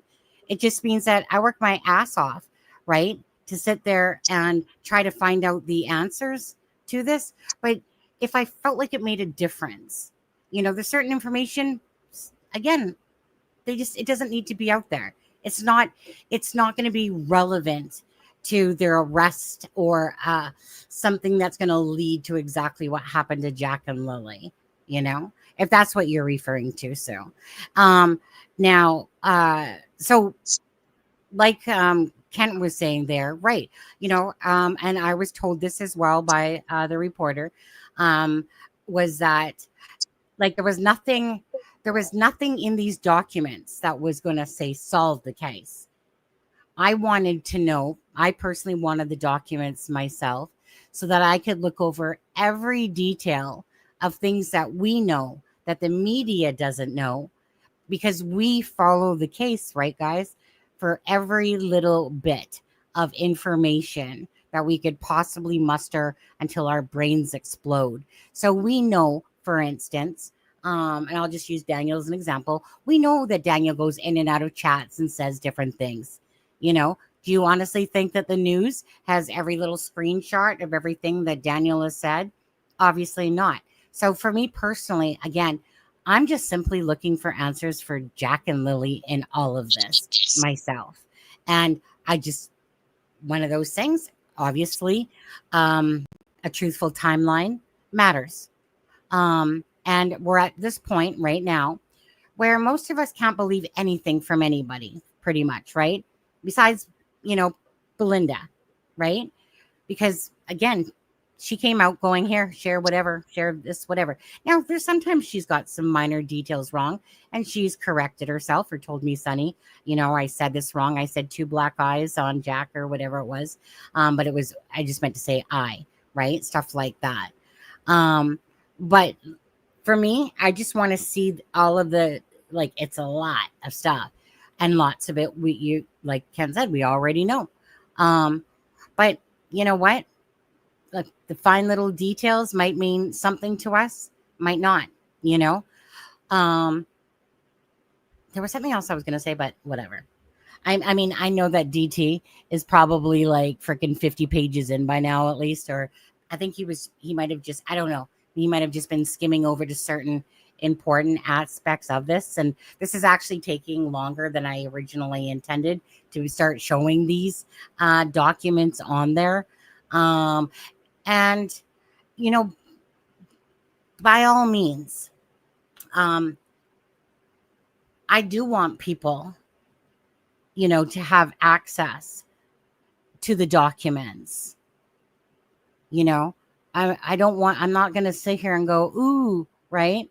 Like I'm just going to keep these for myself and I'm just going to sift over them. No, I want these documents out there because these are official documents, regardless as if this is Malaya's side that she said. But don't forget, not only are these words there, but like DT's trying to tell you guys, is that also on top of that, you have a polygraph test. And it just, a polygraph test obviously doesn't work in conjunction by itself. And obviously, polygraph test, whatever. But the bottom line is between the documents and the passing the polygraph test, you have to always still, regardless, leave your mind open for any possibility. Because even if Daniel's and Malaya's actions are absolutely what we would deem as ridiculous for two missing kids, that still doesn't make them guilty. It might seem that way, but it still doesn't make them guilty regardless, right? So regardless, as much as I still think that something happened to the children on that property, right? Again, in these documents, they're literally saying, like, there's nothing. There's nothing. They've passed truth polygraphs. I was going to call them truth detectors, lie detectors, whatever, polygraphs. And in conjunction with that, there's nothing that they have to show that there was any criminality in this case. Does it make it true? No. It still is possible, they're saying, but at this point, there's nothing to show that. So what are they going to do? Arrest the heir, right? But like I say, I can see the comments after documents are read. Everybody was saying, well, there's nothing new in them. Like, you got to look at it, people. It's a month. These documents are what their beliefs were as of July the 16th. So what is today's date? August 2nd. September the 2nd. September 2nd. Why do I keep I'm still stuck in August. I'm still stuck in August, Kent. So are we going there now? Because if we are, I have to drop down and then come back up on there because I'm in the comment screen. Yeah, let's see. Or you're here. just going to read and then I'll just. Well, which one do you handle think I comments. should, out of the first email that I sent you with the 3 documents, which one do you think more we should gravitate to? Well, I've only been in the first PDF, so the rest of them I don't know. Okay. I was starting to find some information on page 15, 16, 17. The way that it was worded was interesting and made me ask questions as I sent to you. But is that in this particular document? That is it was in the first set of PDF that you sent, the first attachment page, and it was like page 15, 16, 17 of 44, I think we're in the first 44. attachment. So it was page like 16, 15, 16, 17. That was the first thing that I found. It was when they were talking about going to Truro. If that gives you.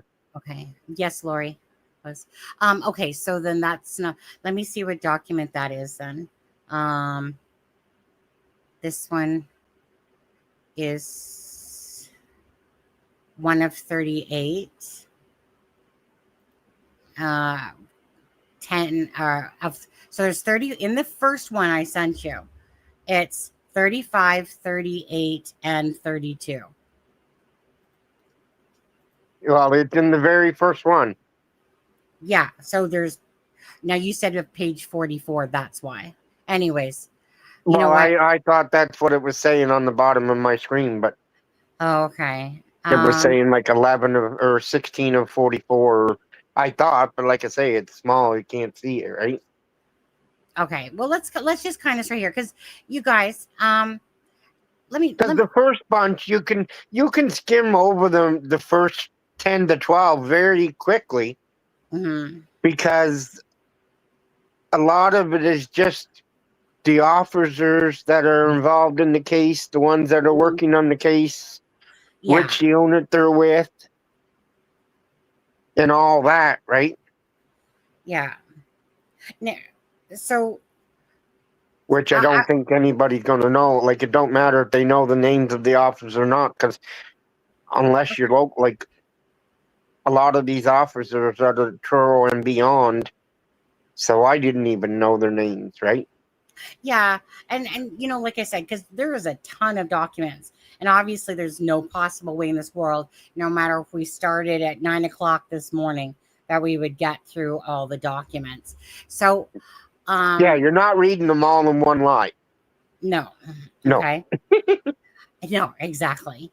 It's something like the Koberger documents in the States, where Dago has been on for a total of about 21 hours now, reading the documents that were released from there. So it's something like that case. Now, okay, so let me just we'll start, and basically, Kent, so you need to pop, you said, because I'll read a couple pages type of thing, like 3 pages or something, and then you can read some as well. Yeah, Okay, but I just got to drop down and come right back in, just so that I'm back to the main screen, not the comment screen. Back in a sec. What do you mean, April, that you wish you knew who DT was? His name's Daniel from the Drunk Turkey Show. He's a really great guy. Okay, like he's truly a really great. Even if you don't believe him, but you guys, it is very important that you keep open minds, right? Like we can't just go. 1 second here. Okay. Oh, there's 2 of Kent here. I think I got rid of this one. Like you absolutely want to keep open minds to everything, because we don't know what happened to Jack and Lily. Sure, we can say Daniel's actions are sus or Malaya's actions are sus. We still don't really know the answer regardless, because there's tons of cases like, and I remember if you guys listen to Plunder said that there was this one dad that was sketchy as shit, right? The way he interviewed and everything. And guess what? He had nothing to do with the disappearance of his children at all. But my thing is this, is that, again, keep an open mind to any theory that at least that sounds reasonable. Okay? Reasonable. So if you're talking about, say, and I'm just going to use this one, but if you're talking about animals, well, obviously, animals would have left DNA of the children, a piece of cloth, something like that. There would have been something that would have at least led them, right? Blood on sticks and stuff like that. But so what I'm saying is that something happened to Jack and Lily, obviously, right? The 2 children were on the property and then they weren't. So I would rather always have an open mind about any case. It doesn't matter, even if I have still my own personal thoughts, because this information and this information and this information, don't make sense, and this and this and this, doesn't mean that they did anything. Even if we feel like they might have done something to the children and they are just lying about it, or that they're hidden somewhere, just keep your mind open to everything. So that's what I like about different people's opinions, in a sense. Well, as long as they're not out in outer space, I like reasonable opinions, reasonable thoughts that could have possibly truly happened. But I'm always thinking in my side of my head about DNA, about dog scent being picked up or not being picked up, and stuff like that.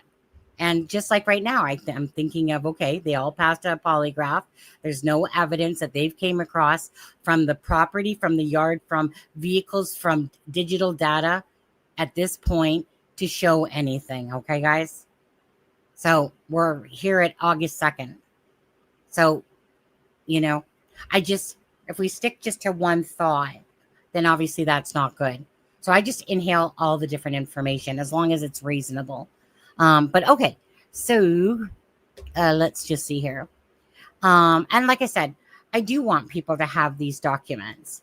There's a lot of them, because I want everyone to talk about them. I want everyone to take it over and look through every stinking detail of these documents.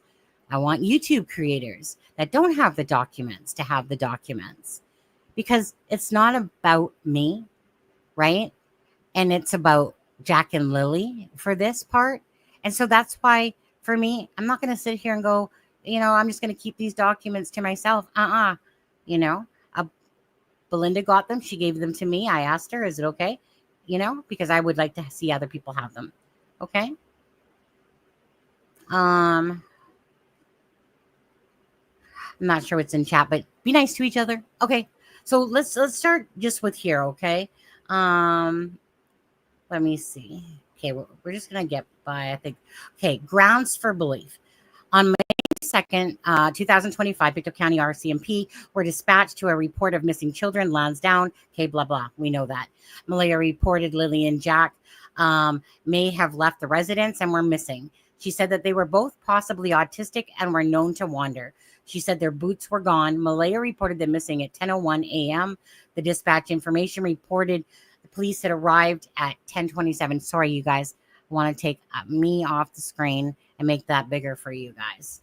Okay. Sorry about that. Okay. And let's see here.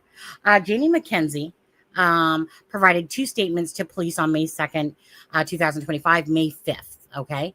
And so 3 days later, I guess, May 5th, Janie McKenzie said Lily and Jack are her stepchildren. She lives in a camper on the same property as the residence from where Lily and Jack went missing. She said she saw them all week. Regarding Friday, she said the following. On Friday morning, she got up at 6 a.m. and had tea and cigarettes around 7 a.m. She went out and tended to her chickens, let her dog out. She went back inside and out to play a game on her phone. Probably pot farm, I'm thinking. No, she got a call from her brother, Ron McKenzie, at 8:48, and they talked about going to town. After she was done talking to him, she went back to bed and must have dozed off after scrolling on Facebook. She originally said she might have learned that the children were gone around 8:48 before she talked to Ron, but later clarified the timeline in her second statement. So her dog started barking, and that woke her up. She heard Lily and Jack in the backyard playing on the swings and laughing, and then dozed off again. She woke up again when she heard Daniel yelling for Jack and Lily. She didn't think anything of it because Jack liked to burr bugs and get things into things when he was doing that. So she thought Daniel might be yelling for Jack for that reason. When she came outside after waking up, she saw Malaya standing at the rock pile holding Meadow. Malaya said Jack and Lily were missing about that blank o'clock and 9:40, and she had called 911. Janie got her coats and boots and walked around. The reason I can't say 9:40 is because that's exactly the text she sent to Belynda of when the children disappeared. Janie got her coats and boots and walked around looking for them. Daniel was searching for them. Her brother called around 10:19 again after all of this happened, right? Okay, so Malaya called her mother, who came to the house. When her mother arrived, Malaya talked to her and said, I told you they had autism. Family members started to show up. One of her brothers went to get an ATV, and they continued searching. Janie said for the rest of Friday, she searched for the kids with her family members.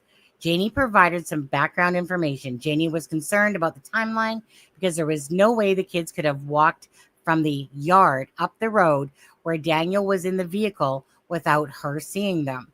Janie said when the kids were in the yard, she usually watched them most.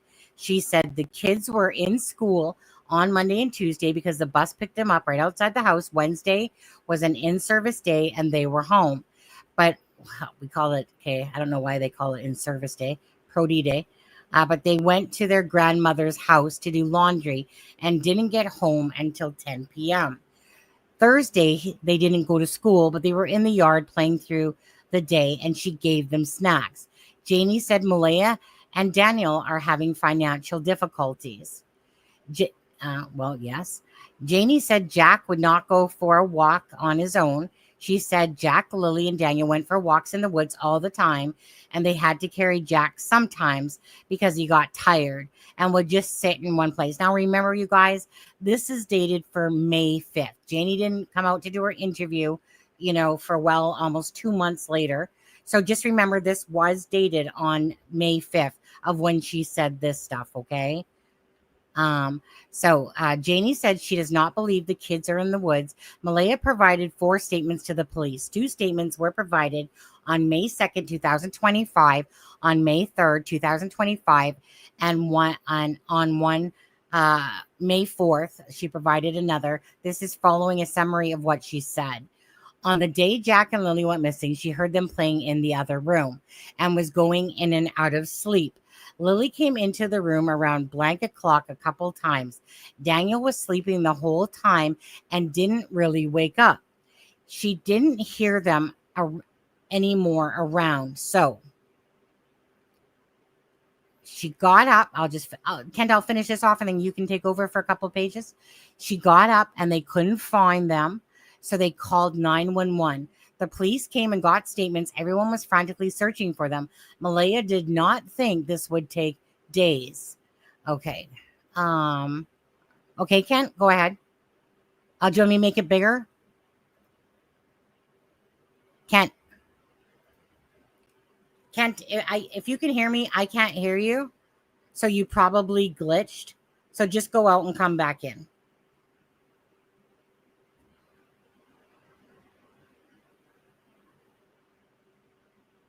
Yeah, I think that's what she meant, though, Melissa. I think that's what she meant, though, Melissa. That she didn't think that the kids would wander. Kent, can you hear me now? Kent? That's so strange. Kent, you're not muted or anything. Now you are. Kent. Okay, try popping out again. No, he's not muted. It's just this happened earlier. Before the live, same thing. Can't pop out and back in again. Maybe give it a couple seconds. Can't. Here, let me boot him. Kick from studio. Kick guest. There we go. Okay. Till I hear him. Okay. Malaya discussed what happened earlier in the week. The kids went to school Monday, Tuesday. Oh, wait, maybe he's better now. Let's see. Kent.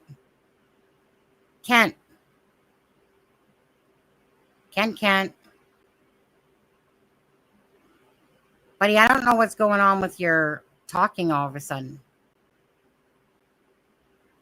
I literally don't know what's talking or what's stopping you. You're not muted. Everything's good. Huh. Kent. Maybe it's not such a bad thing. Hey, Kent. I don't know what's going on with you over there. Don't know. Kent. Okay. Remove. What the heck is going on with this thing? Poor guy. I mean, it only happened like that. Today was the first time it really only happened. I feel like he's having Charmaine issues going on.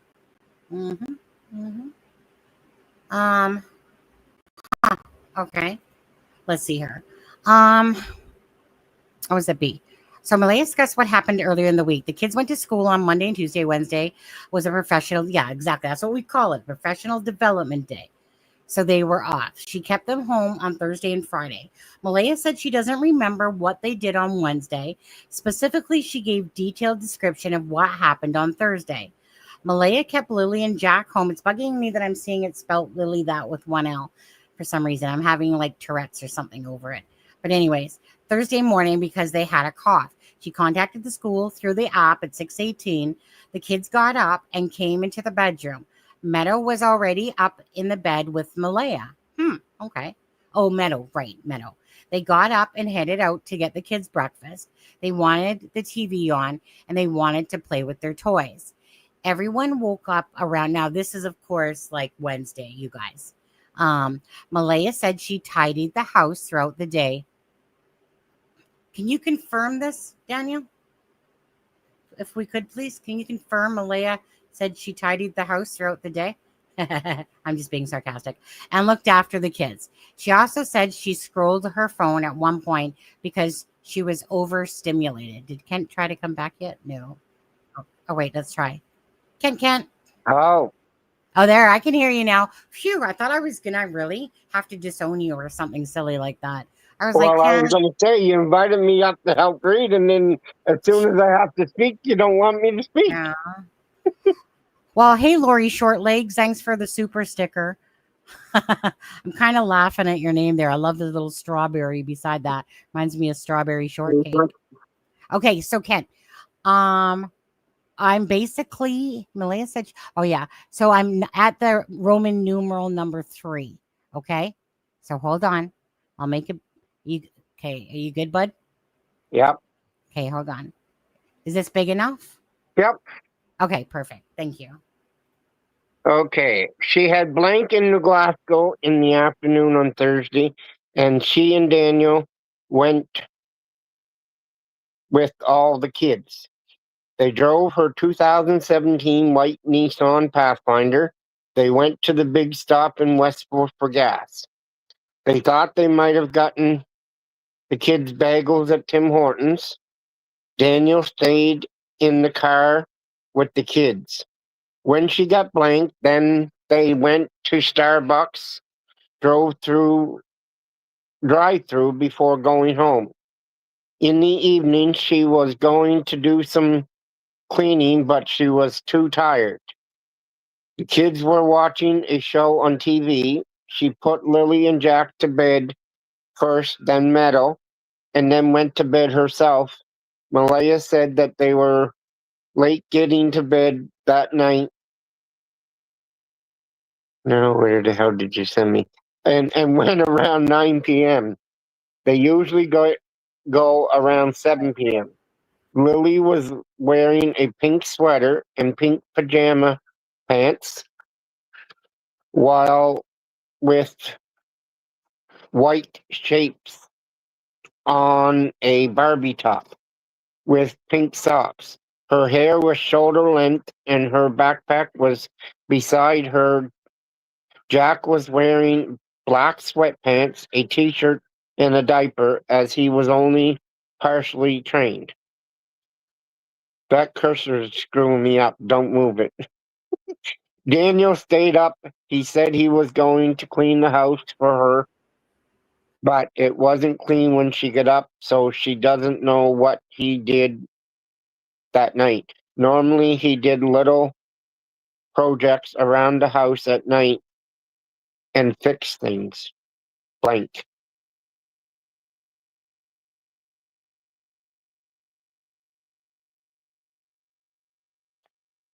Malaya said she was not woken up throughout the night and does not know when Daniel came to bed.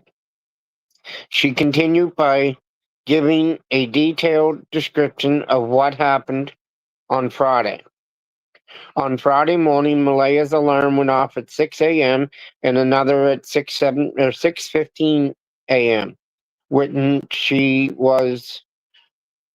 she used the school app to mark them out sick for the day. Malaya then went back to sleep. Daniel and Meadow were still sleeping, and there was no other noise in the house. Malaya heard the kids playing in the bedroom around blank. They woke Meadow up, so she took her into the bed and turned the TV on for her, then faded in and out of sleep. The kids were giggling, laughing, and talking to each other. The kids were in the room right next to them, so they were loud. Around blank, she heard silence and told Daniel she didn't hear the kids. They got up together and checked in the living room, and outside. Then started yelling for them when they didn't hear any answer. She called 911 at 10 a.m. She had to turn off Wi-Fi to get the bars just for of cell service and call from one spot in the house where it was good enough service. Daniel walked around yelling for them to see if he would get a reply, and eventually took her Nissan Pathfinder to go look for them in the woods. Janie was also out looking for them. She had the baby, so she. Now, where the hell did you send me?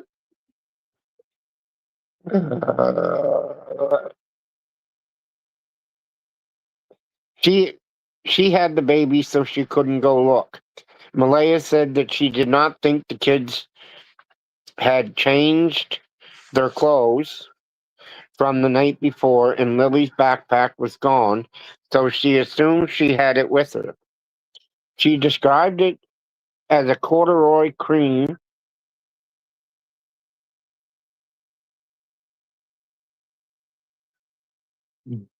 What's that word? Corduroy cream colored backpack with strawberries on it. Lily and Jack's boots were gone. Lily was wearing size 13 rainbow pink boots, and Jack was wearing size 10 blue dinosaur boots. Regarding their normal routine, she said the following. She said she clarified on a regular morning when the kids would go to school. She is up at 6:15 a.m. and she gets them ready, fed, and their teeth brushed before having them out to the bus stop by 7:28. The bus stops at the end of their driveway. She also clarified their sleeping arrangements. Meadow, Daniel, and Malaya share one room. Lily and Jack share a room, but they divided it in two because they would be up all hours of the night when it was open concept. Okay, I'll do the next two. Yep. Oh yeah, look at that. Easy breezy. Blank blank are Daniel's children. They do not normally live with them and they stay with their mom. They were not there at all the week Lily and Jack went missing. Redacted. Regarding the children in general, Malaya said the following. Lily and Jack do not have a relationship with their biological father. He has not seen them since October 21st when Malaya left him because blank, he did not pay child support. Let's see here. Regarding Daniel, Malaya said the following. They have been together for 3 years, blankety, blankety, blank. Daniel worked every Monday at, well, I think we all know that. We'll just say sawmill, Group Savoy. The hardwood sawmill. There you go. They have a hard time getting wood in, so he had only worked 1 day a week. She said when he was not working, Daniel would help his mother with building the fence and bringing in wood because they used wood to heat. She said he was an involved parent and would help her, especially when she felt overwhelmed. Well, actually, the word felt wasn't when she was overwhelmed. He was not aggressive with the kids, but had a voice they listened to. There was never any physical discipline. They discussed what happened earlier that day. Malaya said she went to the police command post to see what was happening firsthand. She, blankety blank, she said there is currently a lot of conflict between her and Daniel's sides of the family. She provided the following information. Daniel's family wanted her to bring the baby and stay with them, but she thought the correct decision was to stay with her mother. Daniel pulled her aside and tried to convince her to stay, but she told him she was going with her mother. Blankety blank. She did not know of any conflicts in their family lives that would cause the children to go missing. Malaya said that she had not spoken to Daniel since May 3rd, 2025. She said she blocked him and had not opened his Snapchat messages. Malaya provided a fifth statement to Constable McIntyre on May 9th. The following is a summary. Looks like you get the longer version, Kent. Malaya again resumed or recounted what happened on Thursday night before the kids went missing. She said that put Jack and Lily to bed, went to bed with metal blank. She continued to what happened on Friday morning, which was the same account. She provided in her previous statements, in addition, it was already said, she provided the following new information. She said Daniel was looking for the kids. Sorry. She said Daniel was looking. I'm scrolling it up, and then you scroll it up, and I lose it. She said Daniel was looking for the kids. He opened the front door. He put a wrench on top of the door the night before. It didn't fall down. So Daniel said they must have gone out the back sliding door. The door was shut, but the kids would normally leave it open if they went outside because it was so heavy. Yeah, well, we said that from the start, right? Well, it's an There old are door. Yeah. Yeah, there are times when they would close it. Malaya said Lily and Jack did not normally wander on their own. They would blank were there, but not by themselves. So I said I would think that would say that they would when the Daniels' other kids were there. Malaya said that she had a conversation with Janie in the yard and told her the kids were missing. Janie got ready and went to look for them. She said she told Malaya she heard them outside playing and Daniel yelling. Malaya said she does not think she opened her phone or sent any messages around that time. She did call her mother and her grandmother after she called the police. She said she used Text Plus. She didn't use Text Plus because it. No, she did. Oh, I think you went from here to here. No, you moving it. I'm scrolling up My myself. bad. Go back right here where the arrow is. Where's your arrow? Can't you see the cursor? Yeah, I can now. Okay. I'm going to start this over. Yeah. Malaya said that she does not think she opened her phone or sent messages around that time. She did call her mother and her grandmother after she called the police. She said she used Text Plus because it allowed Wi-Fi calling. She since deleted the app because she said she had no more use for it. She did not use Text Plus to call 911. It does not allow you to. Malaya said during the day, Daniel had erratic behavior towards the police officers. She thought he was very standoffish, and Daniel thought they weren't doing enough. Malaya said she was up late on Friday night. Yeah, because she called the cops on Cody at 3 o'clock or 1 o'clock. 12:45. Yeah, 12:45. Yeah. She put metal to bed and then stayed up. Daniel came in and just went to sleep. Okay, I'm gonna scrolling. Okay, right here. You're right here where the cursor is. She thought he was tired from searching all day. She said no. She said she only got a couple hours of sleep. It was 3 a.m. the last time she checked her phone to see what time it was. And I was up again around 6 o'clock, she stated. Constable McIntyre asked Malaya to look in her phone to confirm her timeline for Thursday. She provided the following information. 6:29 a.m., Malaya received a message to confirm the kids were marked absent from school. Malaya said it was a slow morning. They didn't do a lot other than get breakfast, watch TV, and play. Malaya Malaya had a video call from her mother, Cindy, at 3:37 p.m. on Thursday to see the kids. Cindy would have seen the kids on the phone. This is what I couldn't understand when I was reading this earlier. Yeah. Malaya Okay. went through and showed Constable McIntyre her banking transactions on Thursday to see if they could narrow down the timeline. But she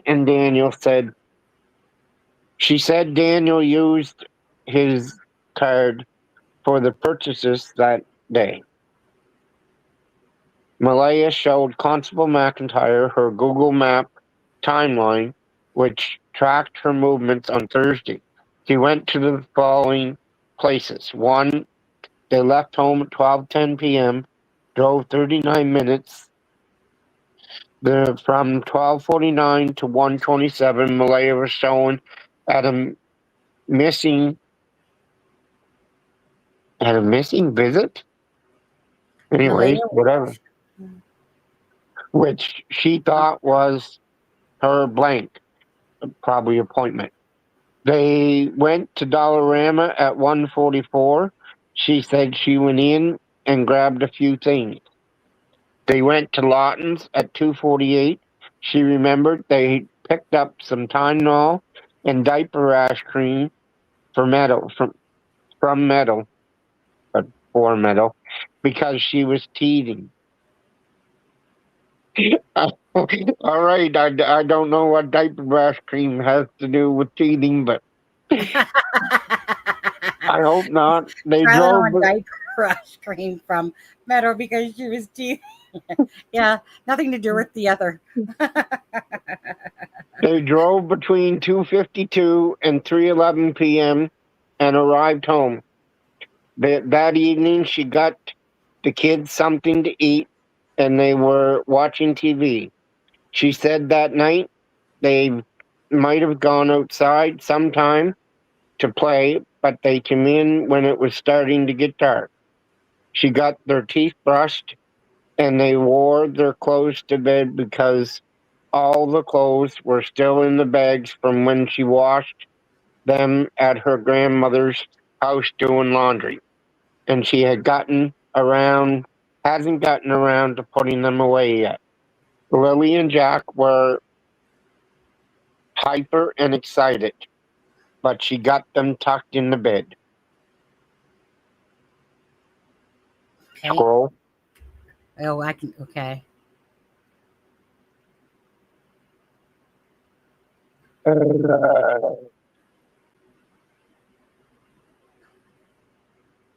Right here. Around 10 p.m. Jack had his blanket and his dinosaur, and she shut his door. Lily went to bed with her backpack. Malaya and Meadow went to bed. Once Meadow was asleep, she put her into the crib and went to sleep herself. Malaya and Constable McIntyre looked at the Google Map timeline for Wednesday on Malaya's phone and learned the following about her. The whole family left the house at 12:51 p.m. They went to the Irving Big Stop in Westville, where they got $20 of fuel. They drove to Malaya's grandmother's house, where they arrived at 2:10 p.m. 201. or 2:01. Okay. So at 3:18 p.m., she went to Access Nova Scotia in Truro Heights with Meadow to get a plate for her car. Daniel and the kids stayed at her grandmother's house. They went to the Ultramar in Millbrook to get gas, and she stopped to get vape for Daniel at High Grade. At 7:54 p.m., they went to Walmart and picked up some groceries. The whole family went together.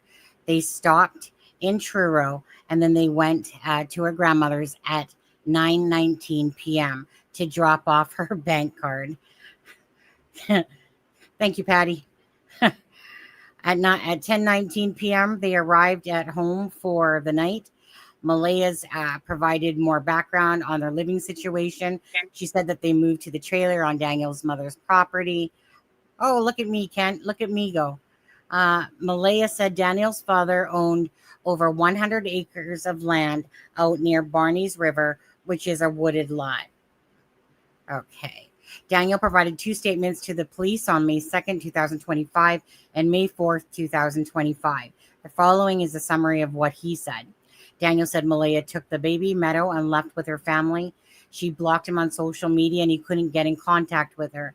Daniel said he rarely used or checked his phone, but has done so more in the last 3 days since the kids went missing.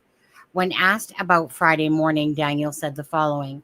Daniel said that he was in the bedroom with Malaya and Meadow, who were in bed with him. Lily came in a couple times, but he did not check his phone to see the time. The television was on and it was daylight outside. Lily didn't say anything. She would just open the door and look in and then leave again. She did that 2 or 3 times. They used to remind her not to rush into the room because they wanted to make sure Meadow got a good sleep. Sometimes the kids would wake her up. Daniel said he got up and he didn't hear the kids. He thought it was only a few minutes since Lily poked her head in the door. He went out and saw the backsliding door was closed. The kids didn't usually close it when they went outside. Their boots were gone. Daniel ran around the house looking for them, but they were not there. Malaya got up when he got up as well and was looking for the kids. Daniel rushed outside, but they were not in the yard and he couldn't see them. He got in the car and drove around. He then ran around in the woods looking for them. He searched for hours, he said. He did not look at the time and he didn't even take his phone. I believe that's when he said he left it on the side of the table or something like that. The kids did not go to school because Malaya thought Lily was sick. They all left home around lunchtime and got gas at the Circle K in Alma, then went through the Tim Hortons drive-through for food. Daniel said he thought the kids were sleeping. They drove to Truro and went to Malaya's grandmother's house to do laundry and spent most of the day there. Oh, let me continue with this if you don't mind, Kent. And then they went shopping at Walmart and got food. They left the grandmother's around 9:30 p.m. and got home around 10:30 p.m., then put the kids to bed. Daniel said he thought Malaya put them to bed. He didn't know what they were wearing because they were underneath the covers when he checked on them. Daniel said he thought he went to bed fairly early that night and didn't wake up to the light the next morning. He remembered getting an email that Malaya had marked the kids absent from school on his phone at around 6:18 on Friday. Daniel later said that Malaya had to get blank on Thursday between 12:40 and 1:40, so he thought they must have done that before they went to Truro. Daniel could not remember if they went to town on Wednesday or not. He said he had a conversation with someone who was helping him with blank, but he thought that was on Tuesday. Regarding their family situation, Daniel said they used to live with their Malaya's grandmother, but they moved. They moved to Daniel's mother's house, and Daniel's mother moved into the camping trailer on the same property. Daniel's uncle and father lived down the road. He has a good relationship with his family. Daniel said Lily and Jack were sheltered, but they were always watched them outside, including his mother. His mother would always tell them if they didn't have coats on or boots. He said discipline in the house was just talking to the kids and telling them why they could not do things. Daniel said the kids did not listen to Malaya. They only listened to him. He said that he did not physically discipline the kids. Okay.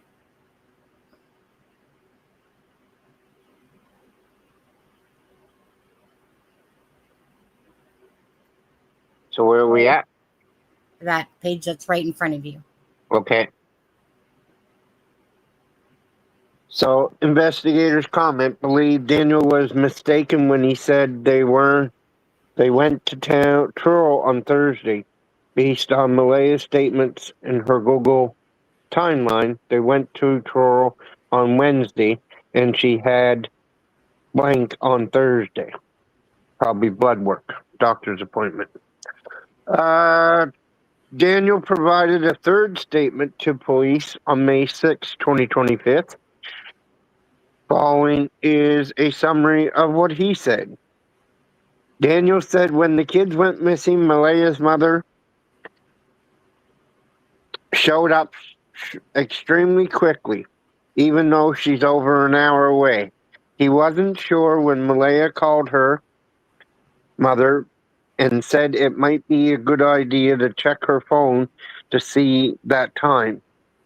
Daniel said his Google Maps would have his location, and he always kept his location on for Malaya, so she knew where he was, and she did the same for him. He said on the second day he had a cell phone service.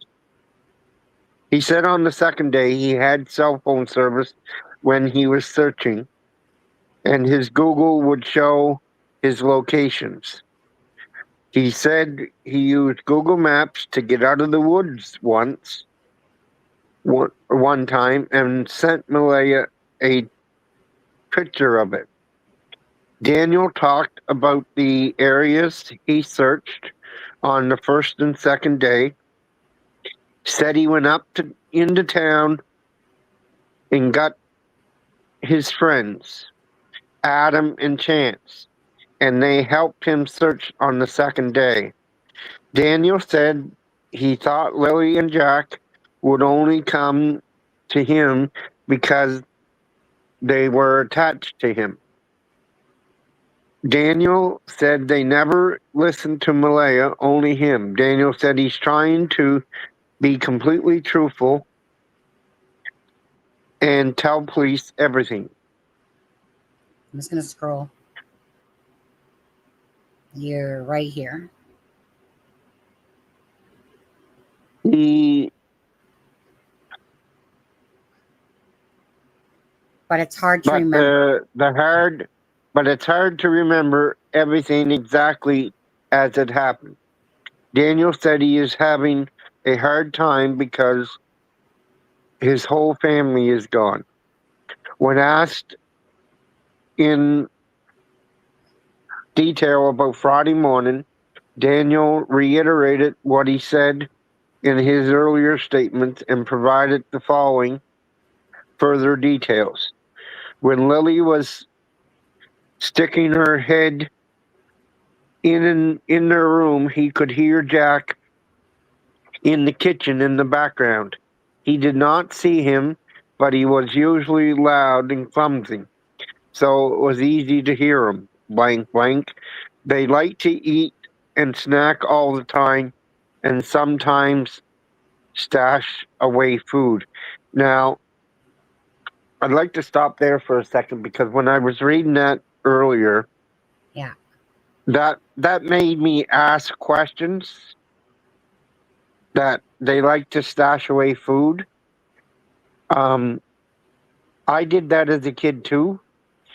If I didn't like something that I was eating, or if I was hungry and I really liked it, I would stash some away so I'd get more right then, and then I'd have more to eat later because of the stuff that I stashed away. That's just me. In the Sebastian Rogers case, he did the same thing. He wanted to snack all the time, and they would always find of course, snacks underneath his bed and different wrappers and stuff like that. And he would always stash away food as well on there. But okay, let's go here.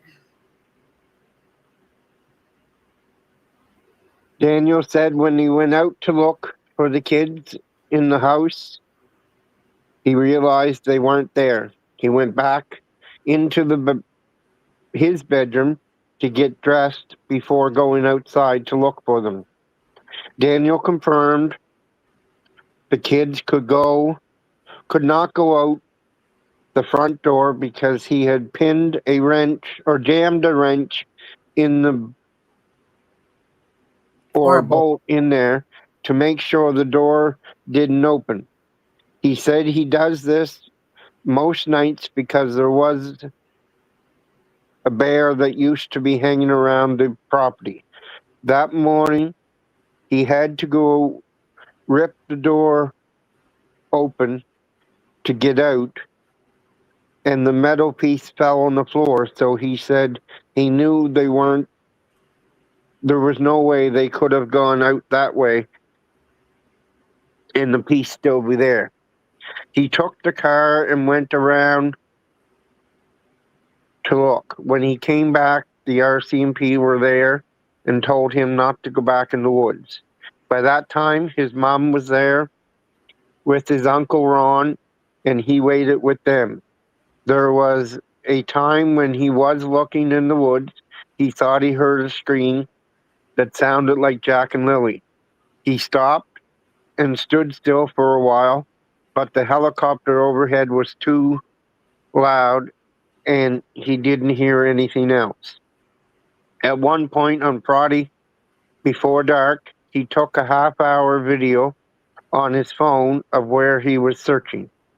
It was a steep part of the hill, and he does not think Jack and Lily could have gone that way. He was using the flashlight on his phone to try and see in culverts, but he didn't see anything in the water. Okay. In addition to No, what? You're at F. What? Oh. You're at F. Then talked about what happened on Wednesday and Thursday. Daniel initially had always mixed up, but then confirmed through online banking and on his phone that they spent Wednesday in Truro with Malaya's grandmother and went to run errands, including Malaya blank on Thursday. In addition to what he provided in his previous statements, he said the following about Thursday. Daniel said he had Facebook messages from Malaya at around 12:07.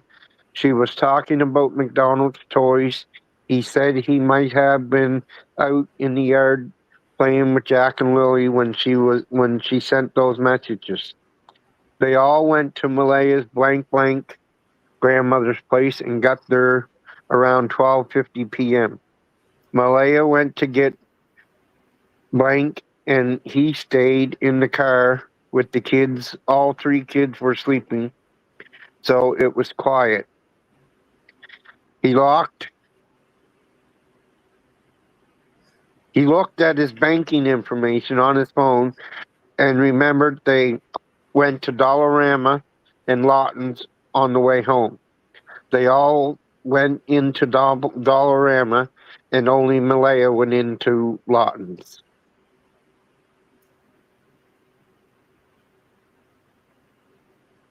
This is your third one. Yeah, thank you. Daniel said Malaya would have talked to her mother later in the day because her mother called 2 or 3 times every day. Like, Really? does that sound any different? Like, is this after the kids are missing or before? Because didn't she say that she never talked to anybody? Like, this is as of when? Well, I was just gonna say, so they talked about what happened on Wednesday and Thursday. So this is Wednesday and Thursday prior, right? So does that make sense to you though, that the way that reads? Because no, like I'm just narrating here like on my own. Like I'm just saying like that's different than. But anyways. Well, yeah, I get what you're saying because it's like one would think that this was probably after the fact, considering it just the way it's been portrayed is that basically it's like Malaya didn't really like talk to speaking. anybody, and then here she is. Her mother's calling 2 or 3 times a day. Like, Yeah. but- Well, it's just information that we didn't hear before, but obviously, yeah. Grandmother probably called too, and that's when she said that her grandmother called. That's why I was wondering if this was after the fact, right? Right. Yeah. Daniel checked Google Maps timeline and detailed Thursday as well, but no, it's before. The only new information provided was that they stopped at Acropole to pick up poutines. Now, I know that you said one time that, oh, well, this is a pizza place. I just want to clarify that Acropole is a pizza joint, but they sell all different types of food, like chicken wings, poutines, Right. donaires. So Okay. pizza is their mainstay, but Yeah. it's not the only thing they sell. Yeah. They talked about the relationship with Malaya. He said the following: blank, blank, blank, blank, blank, blank, blank, blank, blank, blank, and blank. All right. You're still here. Yep. Danielson. Okay. Daniel said he always takes his phone with him when he leaves the house. Well, okay. He said that he never used it very much before. Timeline will say he was home. Okay. Polygraph examination results. On May 12th, 2025, Daniel underwent a polygraph examination at the Bible Hill RCMP detachment conducted by Sergeant Rose Berthiaume. The following summary of statement of polygraph examination report. Sergeant Rose Berthiaume said the analysis of the polygraph tracings associated with Daniel's polygraph examination procedure indicated he was truthful. Okay, and then let's see here. On May 12, 2025, Malaya underwent a polygraph examination at the Bible Hill RCMP detachment conducted by Sergeant Daw. The following is a summary of the polygraph examination report. Sergeant Daw stated Malaya willingly agreed to undergo a polygraph examination in relation to this investigation in an effort to eliminate her as a suspect in causing her children's disappearance and possible murder. She was found to have been truthful when answering the following questions. Those four. Okay. And at this point of the investigation, Jack and Lily's disappearance is not believed to be criminal in nature. I do not have reasonable grounds to believe a criminal offense has occurred. Because Jack and Lily are still missing, polygraph examinations were conducted with the intention of ruling out that possibility. On May 3rd, 2025, Legge met with Cody Sullivan, Lily and Jack's biological father. Cody met with Cody at the residence, and Cody said he had not seen Lily and Jack in 3 years, and they were not with him. On May 7th, 2025, met with Cody. The following is the summary. Corporal asked Colony to speak with Cody again because a tip had been received that he had been seen by a hotel employee in New Brunswick with Jack and Lily. Corporal asked constable to obtain photographs of Cody in his vehicles. Constable attended Cody's residence and confirmed that he was there. Cody agreed to being polygraphed and allowed the vehicles on his property to be photographed as well. On May 2nd, 2025, May 14th, 2 statements were obtained by Brian Ward, which is the bus driver for Jack and Lily's school. The following is a summary of what he said. Lily and Jack were at school on Tuesday when their stepfather Daniel took them off the bus at 2:42. There was no school on Wednesday, and there was no school, and they were not at school on Thursday and Friday. One sec. Hi, Mac.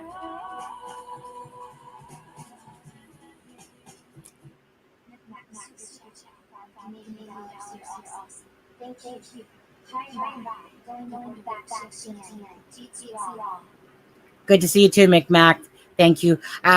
Mostly we can't see what's going on in chat, just so you guys are aware, because I'm behind on a different screen that has, of course, the PDF file, so I don't see any of the chat, by the way, unless I poke my head around because Micmac did a super chat and I heard the music And go I off. can't see it either. So Yeah. So it was a normal routine for Malaya and Daniel to take the kids off the bus because Jack was buckled in and needed to be unbuckled, as the drivers were not allowed to do it. The buses had surveillance video. He pulled the video and dropped it off at the bus depot. He found out Lily and Jack were missing from his daughter and went to help in the search on Friday and over the weekend. On the 4th, Constable Donaldson said, Constable Spears took a statement from Nancy Gallant, Jack and Lily's teacher. You think they would have redacted part of that name, but whatever. The following is a summary of what she said. Blah, blah, blah, blah, blah, he's blah, the blah. principal too. Yeah, and those are you guys. These are what is called footnotes down here. Okay. Go ahead, Kent. I did too. All right. Nancy never. What? Number 2. No. So because I had done 3 the one time, because normally we're doing 2 and 2. So that's Yeah. why I let you do 3. So we're back to 2 and 2. Okay, no problem. Nancy never met Malaya. Okay. She's her teacher. How many years? Anyways. But spoke with her. She was polite in conversation. Blank, blank. Nancy asked Malaya about the kid's biological father, Cody Sullivan. Malaya said he did not have contact with them. Blank, blank. They were marked absent by Malaya by email on Thursday and Friday of the week they went missing because of illness. On May 5th, 2025, Constable Hines and Constable Hall took the statement from Patty Pearson, Malaya's grandmother. She said the following. Patty Pearson, Patty, as she'll be stated from here on out, and she was last saw them when they came to visit. She was not sure the date, but said it was early in the week, 1 or 2 weeks before. But I question. This was the other question. I said, I think Patty was confused because the other 2 stated. But anyways, when they came over, Daniel stayed in the car. Well, he stayed at the house when Malaya went to get the plate. Malaya did laundry. Malaya and Daniel left to take Meadow to an appointment, and Malaya might have gotten groceries. Well, that's why she took. You gave her the bank card, didn't you? But she couldn't remember if she took the children with her to get groceries or not. What do you mean? Well, didn't they all leave? So let me. Okay, I'll just say this. Okay, you guys are gonna have to take Patty's words with a huge grain of Grain salt. of salt. Big grain of salt. Okay. We'll just leave it at that. Google Maps proved they were there at the times they were there. When Patty, if Patty gets mixed up, Patty is elderly. I give her permission to be mixed up because the other evidence proves that they were there.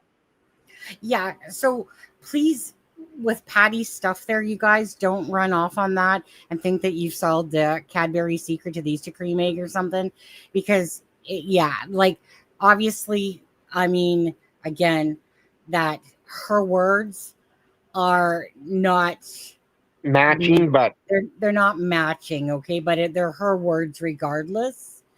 But please take it with a huge grain of salt, huge. Okay. Patty said she spoke to Malaya almost every day. On May 8th, Constable McKendrick and Constable McKenzie took a statement from Ron McKenzie, Janie's brother. The following is a summary of what he said. Ron McKenzie spoke with his sister at 8:48 a.m. on May 2nd. See if she wanted to go to town with him. He said no. She said no. She was going. Janie said no. Okay. He said he called Janie again at 10:19 a.m. She told him Jack and Lily were missing. He went to Janie's place for a few minutes after that, and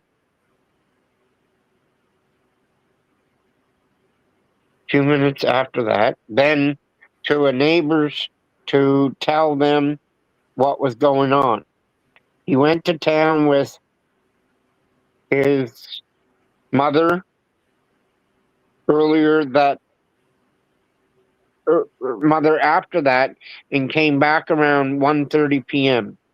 He got word he could go in the woods when he came back, so he searched for a while. I mean, on paper, that does not look great. But it's his mother. 2 children are missing. He could think that they're going to be found shortly, you know, like in all fairness, right? Most people. But if his mother had to go to town for something, Yeah. and like he'd be going to take his mother to town because at that time they weren't allowed to search. Right? It was after that he was allowed to search, so then he went in the. Yeah. So again, you guys just put some thought into like some of those things, right? Because like Kent just said, right? And not only that too, but this a little bit reminds me of Delphi. When they went looking for the girls, do you think that they thought that they were murdered? No, they thought that maybe something had happened to them and stuff like that, right? And then for other family members, you know, it starts to kick in even more and stuff like that. So, you know, it's just one of those things. Obviously, it might read not so great, but like I said, there's definitely circumstances there where you're not going, oh yeah, we're not going to find Jack and Lily. It's 2 kids are missing. He still has to go into town, not allowed to search, like he says. So yeah, just to put a little more context to that. Yeah. Is Constable Mackenzie related to Ron? Gonna have to ask Ron that. I don't know. People, there's a lot of as Mackenzies. Valerie, now some people probably weren't in the chat when Valerie was here. I don't know if she's here tonight. Mackenzie, whether you spell it M-A-C or M-C, it's one of the most popular surnames in the province of Nova Scotia. There is 2 clans of them in Pictou County, and probably more, because if anybody that was here when Valerie was here, she was a Mackenzie, but she wasn't related to Daniel and Janie and them directly. Okay. Hey, Kent, we see the actual name. Edmund Dixon was the person that was at the Dollarama. Yeah. Cool. Edmund Dixon said he worked with Daniel at the Group Savoy Mill. Oh, and you forgot this whole part up top. See. Oh, I was scrolling down. The children have been to his house, and he last saw them on April 19th at his daughter's birthday party at the fire hall. Yeah, the children have been to his house once. May 8th, 2025, Constable Mackenzie and Constable McKendrick took a statement from Edmund Dixon, who saw Daniel, Malaya, and the kids at Dollarama on May 1st. Did not meet with them, but saw them, people. The following is a summary. Edmund Dixon said he worked with Daniel at the Group Savoy sawmill and saw him in the Dollarama parking lot between 11:30 a.m. on May 1st. Between 11:30 and 12:30 on May 1st, 2025. They had a conversation about 5 minutes, so he did meet up with them. See, you keep reading, you'll learn stuff. And discussed enjoying their time off work. He also saw Daniel's girlfriend and their baby. He saw other people inside the vehicle and heard the children's voices, but did not see who they actually were in the back seat. Constable Mackenzie and Constable McKendrick had a conversation with the following is a summary. Blank, blank. Blankety blank. Now, I wonder what that means. Delayed disclosure. It's probably, yeah, that's a different way to word it, but I would Yeah, say that it's something that they figured they would be able to delay, but they just didn't get approval on that day. right, That might be what they bought right. at the Dollarama, maybe. On May 13th, 2025, Constable McIntyre took a statement from Cindy Murray, mother, Malaya's mother. The following is a summary. Cindy Murray, Cindy, said that she spoke with Malaya over Facebook Messenger and used video chat. Okay, so that's May 13th. Okay. So she checked her Facebook Messenger history and provided the following information. Cindy had missed audio call on April 30th, 2025 at 1:21 p.m. They had a 12-minute video call at 4:40 p.m. Cindy said she did not remember the exact call, but because they talk at least once a day or more. On May 1st, so let's see, 30 days has September, April. So April has 30 days. Okay. I just wanted to make sure in my head. On May 1st, 2025, there was a missed call from Malaya at 2:52 p.m. and a video call at 3:37 p.m. Cindy said that she called on the video chat to see the kids, but nothing about the call stood out in her mind. On May 2nd, 2025, there was a blah, blah, blah, blah, blah, and a message from Malaya saying that the kids were missing and the police were there. Cindy said she learned from her mother that the kids were missing because she left her phone in the house when she went into the barn, which was why she missed Malaya's calls. She said she did not know what time her mother called to let her know. So we already seen those phone calls that they sent on the thing. 11:33 is when they showed Malaya calling her mom. Let's see here. Is this the first page? Okay. Between May 2nd, 2025 and May 7th, 2025, GSAR performed a comprehensive search of the area where Jack and Lily went missing. The following is a summary. Amy Hansen was the search manager to search the area where Jack and Lily went missing. She said the first day of the search focus was GSAR calls, hasty searches, meaning that these search linear features like streams, trails, train tracks, and roadsides. They also did some grid searching around the residence where Jack and Lily were last seen. But that night, mountain bike teams came in to do the searches on the trails. Boot prints were found on the pipeline by GSR Friday night into Saturday morning. There were clumps of them, and they were two different sizes. She said that there was a small, and said that they were small in size and corresponded to what children would wear. So I'm just confused unless I read more, perhaps, because remember it was like there was like, as if to say, an adult one and then a smaller one. So, because that's what they put out in one of the articles. Anyways, she said that there was a small size and corresponded with what children would wear. They focused their search in that area because of the boot prints. They did grid searches around the area of the boot prints and expanded out onto the waterways in that area as well. They conducted more searching in the area of the house. They brought in heavy urban dogs who are air scenting to find people that are alive. Exactly. So air scenting. Then That's their dogs, though. Yeah. They heard reports of people with kids out searching, so they were not sure the boot prints belonged to Lily and Jack. They did think it was an out-of-the-way area for people to bring their kids to search. In the area of the search, they checked blinds, tree stands, and other structures that were open. They opened the car doors if they were unlocked, but did not enter the houses of those who lived in the area. Between May 8th and May 9th, the RCMP Underwater Recovery Team checked bodies of water in the area of Jack and Lily's residence. The following is the summary. On May 8, 2025, URT went to the area and checked the following. 3 ponds were checked in the area of the campground and park near Jack and Lily's house. The boat was placed in all 3 ponds, and they used sonar to confirm that there was nothing in the lake. There was a pond that was not easily accessible, but they could not put a boat in it. It was not searched. On May 9th, 2025, URT went to the Lansdowne Lake. They used sonar to check the lake, and nothing. Oh God! And now I'm yawning. Nothing was located. They checked all of the areas, and they believed were easily accessible for to his small children.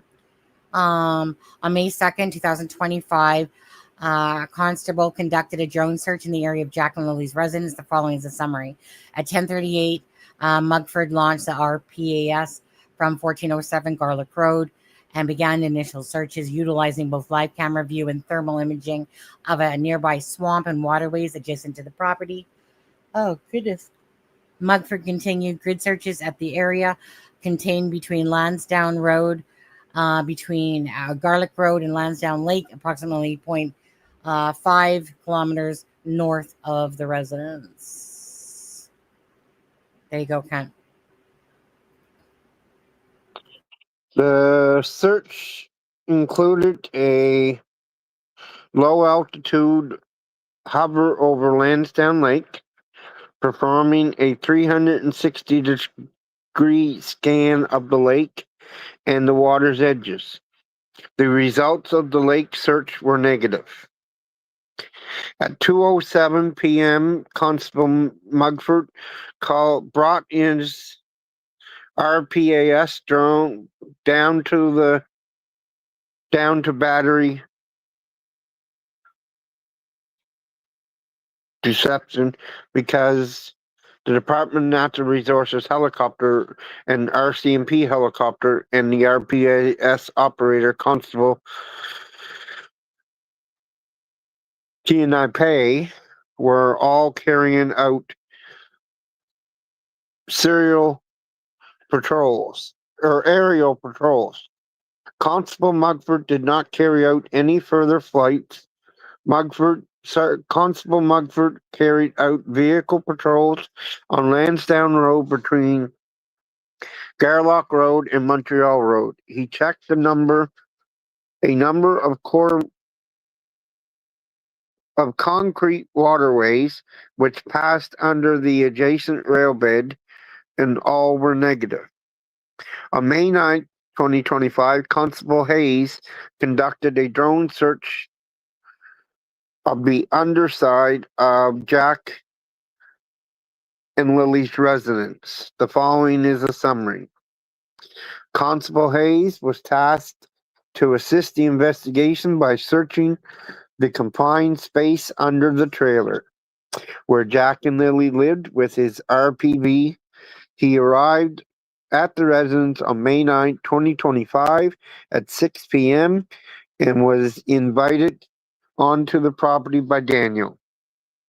Constable Hayes flew his RPAS under the trailer and with the assistance of lights on the RPAS was able to view the majority of the area, front and rear, the space below the trailer on the left side, the further space to the front of the trailer could not be checked due to hanging insulation. He checked the right side and I'm just going to scroll up there. yeah, I know. I thought you did and screwed me all up. Where am I at? Yeah, he checked the right He side. checked Right fully here. and due to hanging insulation. He checked the right side and estimated he was able to see about 2/3 of the right underside of the trailer.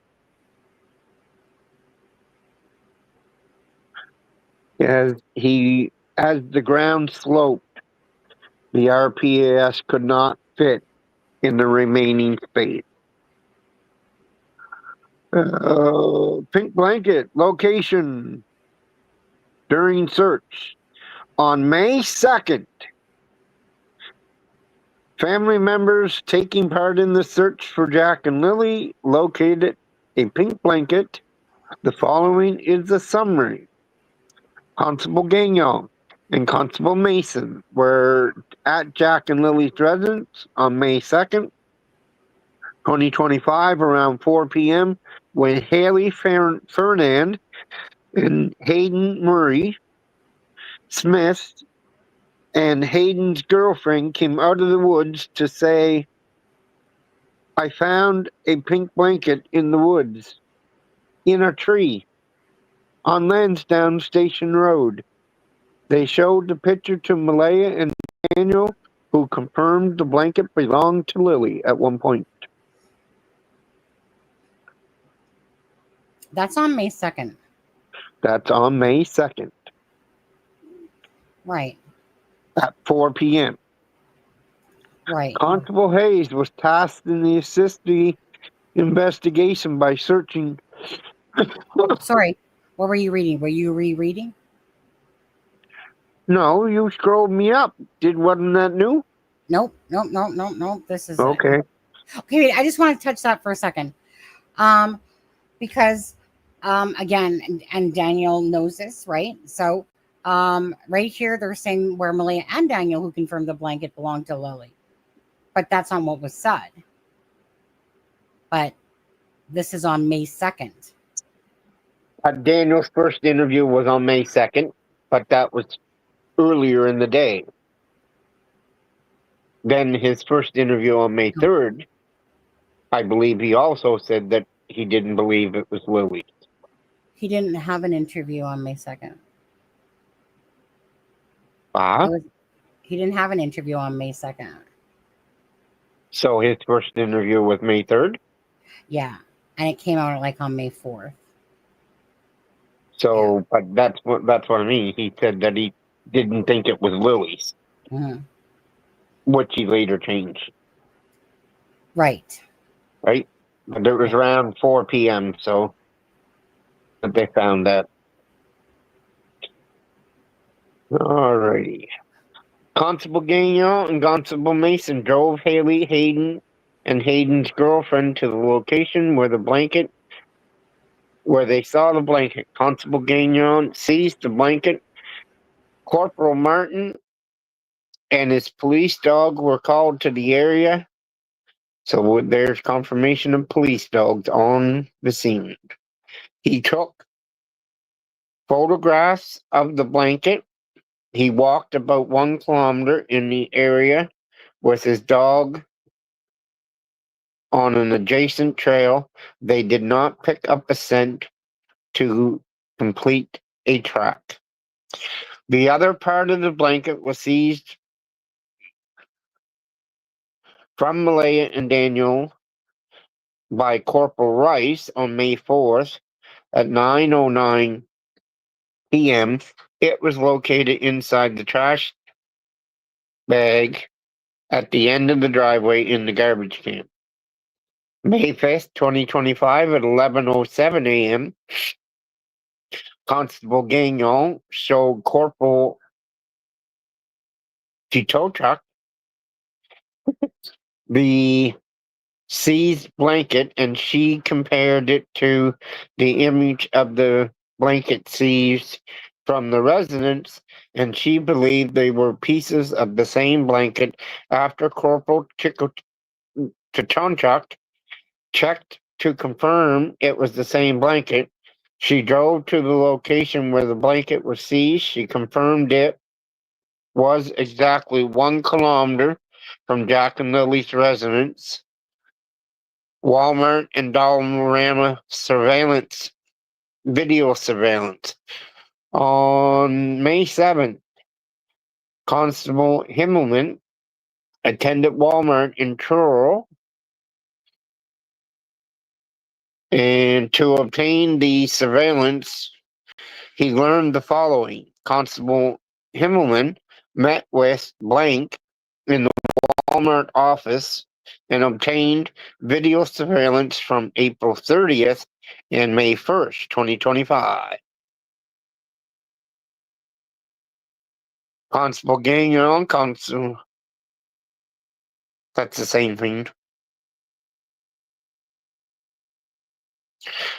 Uh,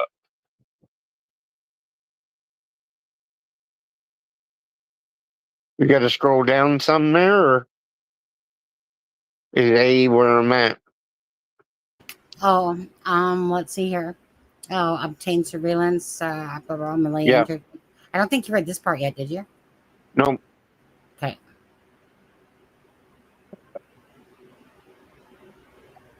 He later reviewed the video from Wednesday, April 30th, and the following statements were made.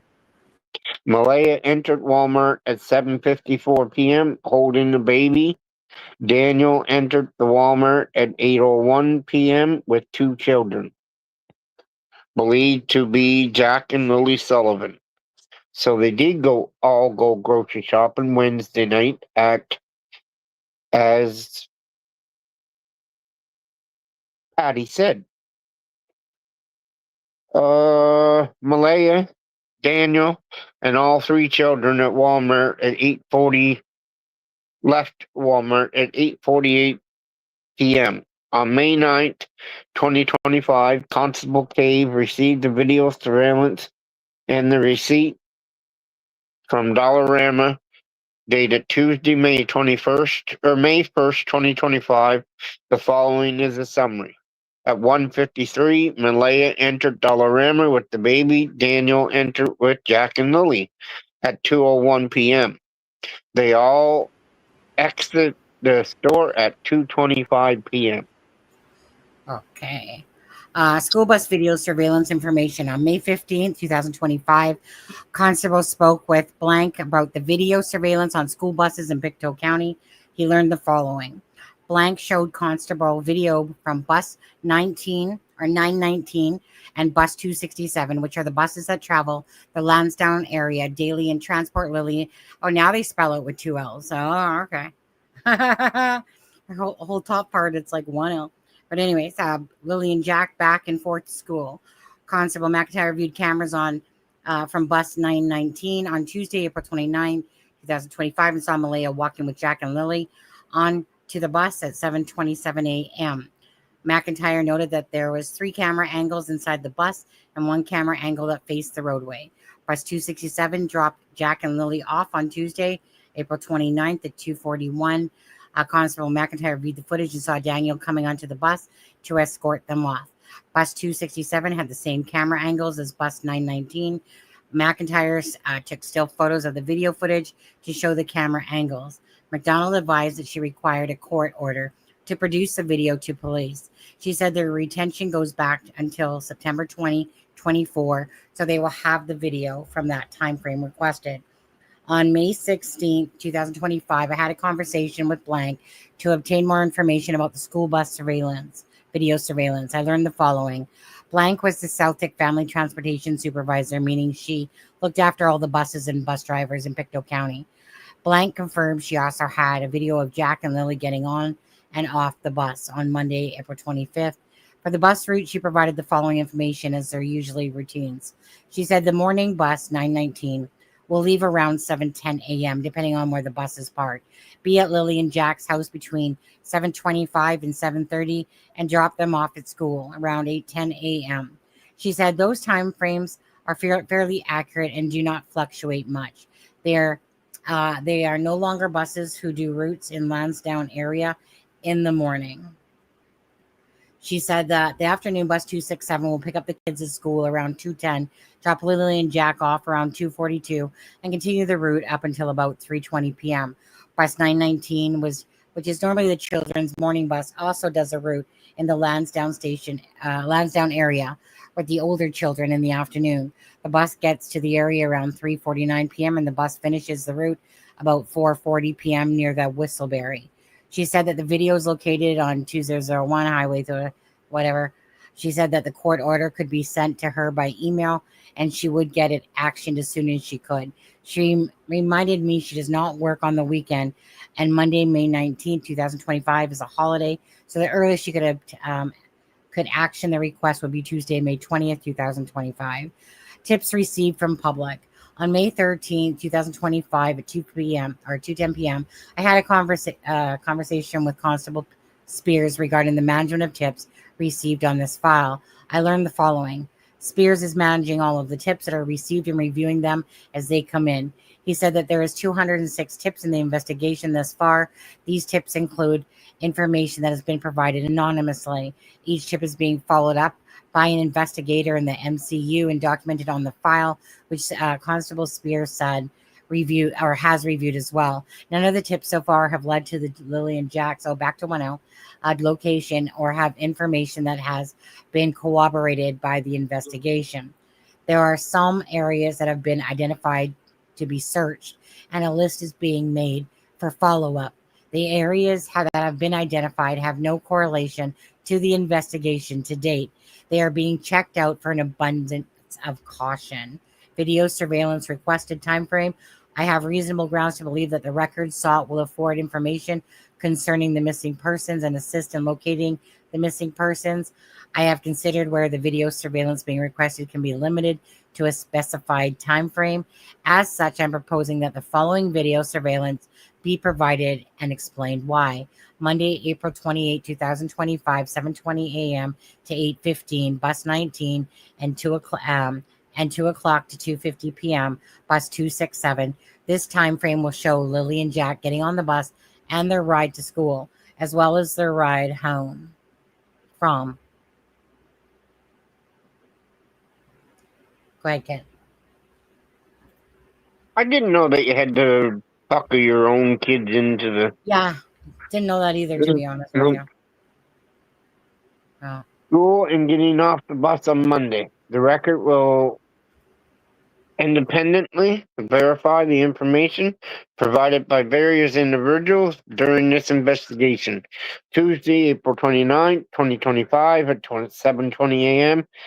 to 8:15 a.m. bus 919 and 2 o'clock p.m. to 2:50 p.m. bus 267.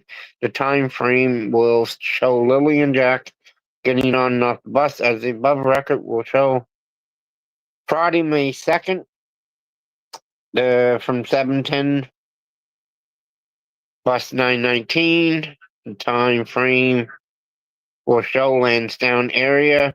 The morning Lily and Jack went missing. So that video is important, not just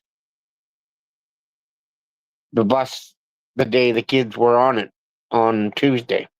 Right. There's possible footage that may show Lily and Jack themselves in the area of their house and confirm a concrete timeline of their disappearance. In addition, it may show some vehicles in the area. In the same time frame and provide further investigative avenues for follow-up. Friday, May 2nd, 2025, from 2 p.m. to 3:20 p.m., bus 267, and 3:40 p.m. to 4 p.m., bus 919. The time frame will show the Lansdowne area the afternoon Jack and Lily went missing. Similarly, as about is possible, or similarly, the above is possible, video from the timeline would assist in the investigation, identifying unknown people, vehicles in the area, and provide further investigative areas for follow-up.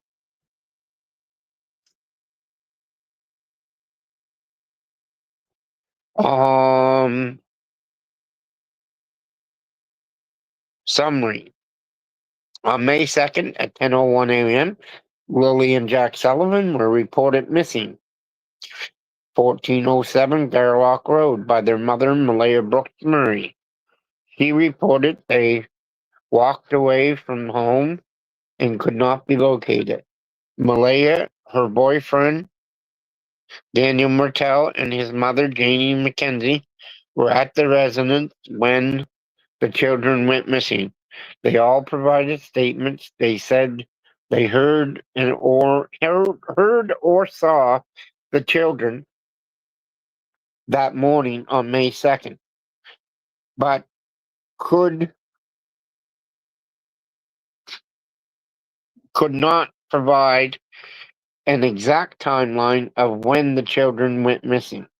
A police investigation has served since confirmed the children were last seen outside of the home on May 1st at 2:25 p.m. at Dollarama, which was confirmed by video surveillance.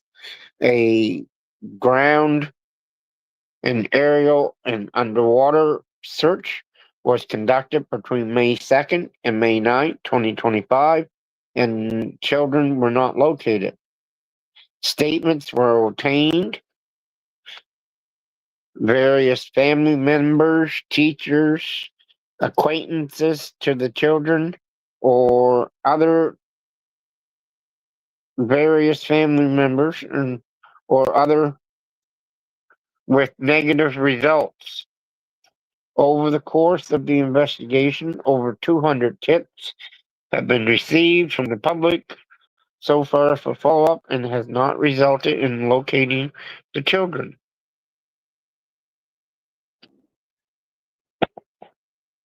I believe that speaking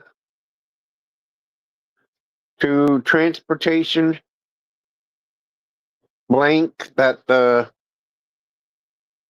records exist, specifically school bus video surveillance from the buses 919 and 267 on April 28, 2025, April 29, 2025, and May 2nd, 2025, with the time frame specified in paragraph 44, and will be in the possession and under the control of the Celtic Family Transportation Boss, 2001 Highway 376, Linesbrook, Nova Scotia. The informant therefore requests the blank of her or her delegate be ordered to prepare and produce the document containing the items set out in paragraph 44 and is in the possession and control when they receive the order.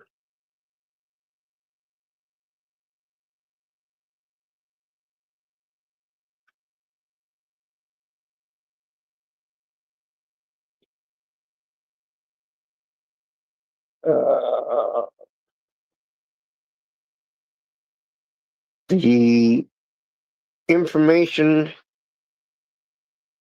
therefore request the blank to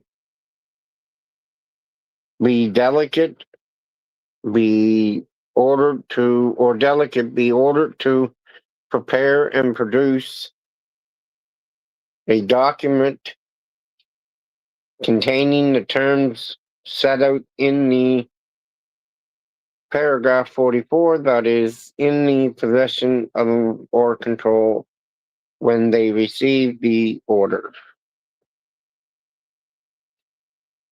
Application for sealing order to protect, inform to common law authority.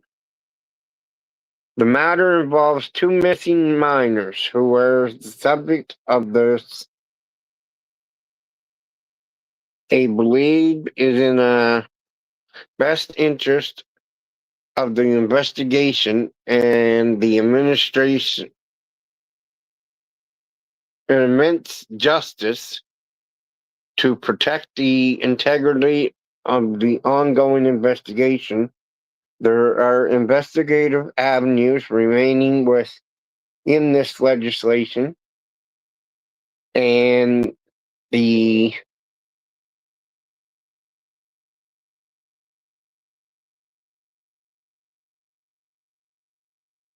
may progress to a criminal investigation. The elements of a criminal investigation a criminal offense be identified. Due to this reason alone, I request that this application,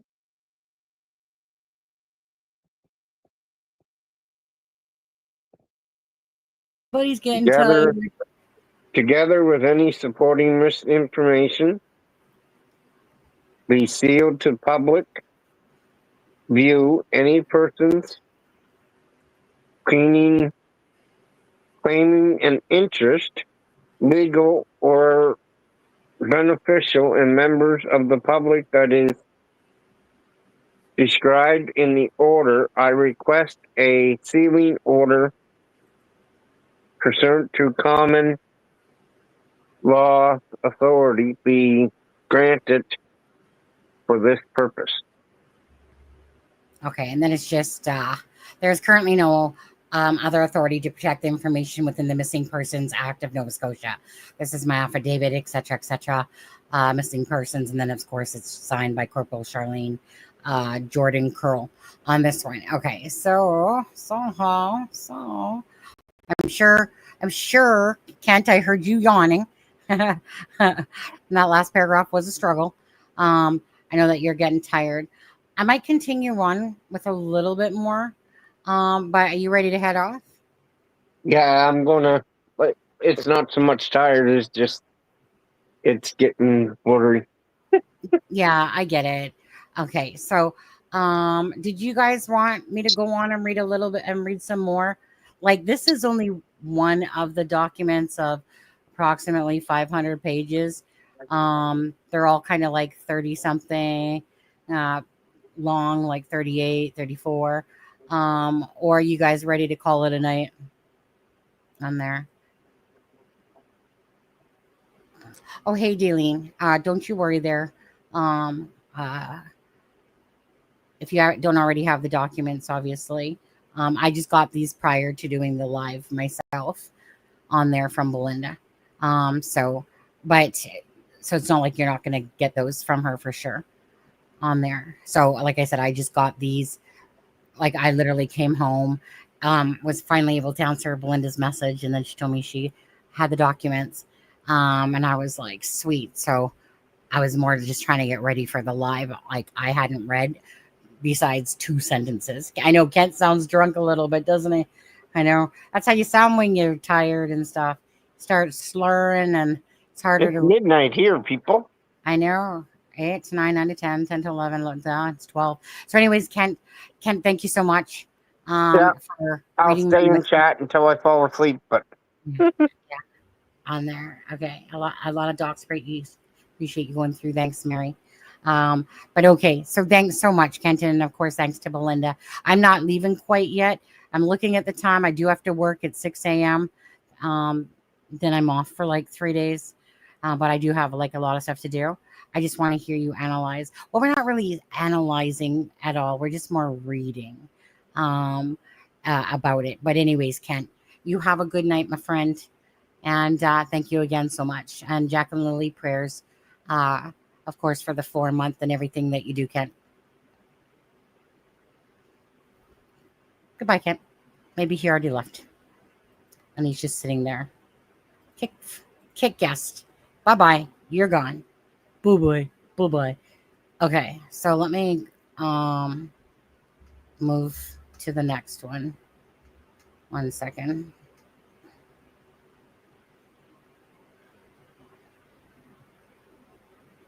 Okay.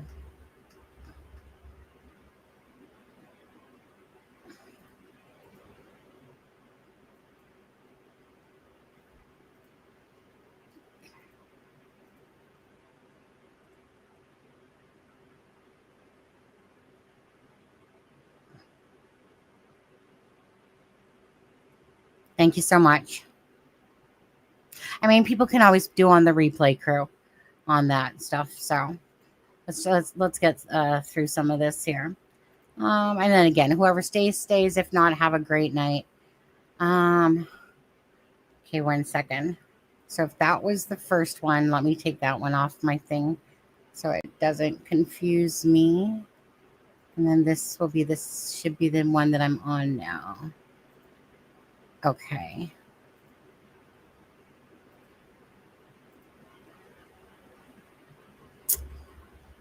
Okay, so let's see here. So these are our record access order. The Corporal Charlene Jordan Curl, the applicant and the persons of Nova Scotia enacting in her behalf. Blah blah blah. Okay, blah blah blah stuff right here. I'm just gonna cut to the root of most of this stuff because some of this stuff is just boring ass to read this stuff. The following records between May 1st and May 2nd. Blah blah blah blah blah blah. Okay, let's see. Okay, let's see here. RCMP Digital Forensics DFS will, to the extent possible, conduct an examination of the forensic images already made of Malaya and Daniel's phones and isolate the following from the full image. The following stored data between May 1st. I'm not going to even bother to say 2025 anymore. May 1st, 2:25, and May 2nd at 10:27 a.m. Electronic communications, audio, web browsing, history, programs, logs, and application data, telephone and/or electronic communication records, including without limiting the generality of the foregoing records related to the signals from a wireless device, cell phone records, inbound and outbound text messaging records, and internet browsing history records. Location data, global positioning, tracking, GPS, all stored data related to address books, recording contained, or identification information. Passwords and encryption keys need to be access of any other data set out in a paragraph. Data relating to ownership, possession, access, use of control of devices, data relating to configuration of the devices, systems, and program. Any stored data that has no date associated with it, including deleted or recovered data, and that falls within these categories set out in paragraph A or B. In order to gain access to these items to be searched for described above, a member of the DFS unit will use full forensic image to each of the devices already extracted to compile a report containing only the name items within that full forensic image. Data which falls out of the scope of this recorded access order will not be shared with the investigating officers. The DFS members will only provide items to the investigators which satisfy the description above. Data from the full forensic image, which falls into the scope of this recording access order, will remain sealed and out of reach of investigators, subject to any further order of the court. If no further court proceedings or instituted any data order of the court, if no further court proceedings, this data will be destroyed pursuant to the retention period set by the internal RCMP police, policies? My goodness, associated with the missing persons investigation. So the order is effective, and remains in force until the 23rd day of May, until in the province of Nova Scotia, this day of the 16th. Okay, blah, blah, blah, blah, blah, blah. Okay, so she's a member, Charlene Jordan Curl. She's a member of the Royal Canadian Mounted Police, RCMP, blah, blah, blah, to obtain access, blah, blah, blah. Okay, missing date of birth, the missing persons, Jack and Lily, minors, blah, blah, blah. Records required. The Royal Canadian Mounted Police require access or copies of the records indicated in the following list for records between the May 1st, 2:25 and Friday, 10:27 a.m. Okay, blah, blah, blah. Same stuff. Global, same stuff. Let's see here. The Royal Mounted Police of the whereabouts reported missing, 10:01 by Malaya, reported missing. Okay. So on May 6th and May 8th, 2025, images were taken of Malaya Brooks Murray's phone and Jack and Lily's stepfather, Daniel Martell's phone. Those records are currently located at the RCMP Digital Forensics Data, blah, blah, blah. Copies or access of missing persons assist, okay, blah, blah, blah. Blah, blah, blah. Blah, blah. I'm a peace officer and have been a member of the RCMP since October. I am corporal, blah, blah, blah, blah, blah, blah, blah. Yeah. Sorry, guys, I don't want to read just a bunch of, I've read lots of court documents and a lot of this stuff, you guys can go back to and look at if you really want to know. I'm just trying to get to the bones of this all. Okay. On May 2nd, 2025, 6-year-old Lily Sullivan and 4-year-old Jack Sullivan were reported missing, Gairloch Road. Were last seen by her mother, Malaya, and stepfather, Daniel Martell, that the morning sometime blank when she came into their bed. Lily was last seen by her mother, Malaya, and stepfather Daniel that morning, sometime blank, when she came into their bedroom. That was never said. At least not to us. That was never.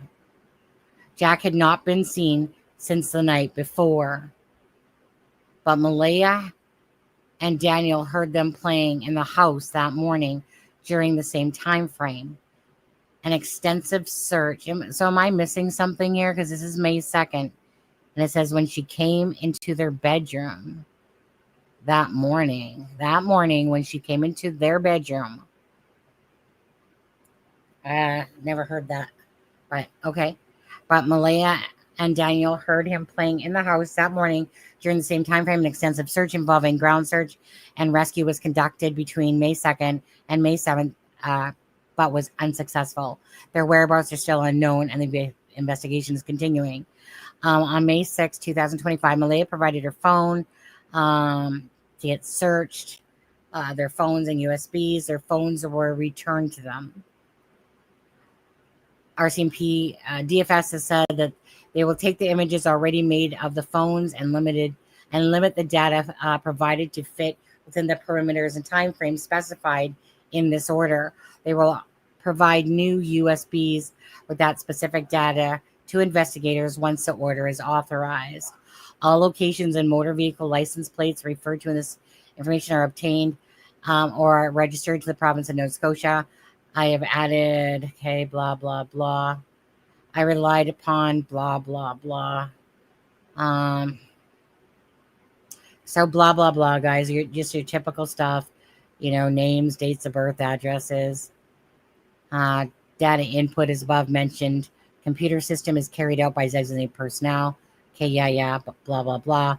Again, you guys can come back to all that later if you guys really want to look at that. Grounds for belief. Okay, but we saw this. Okay, they were dispatched.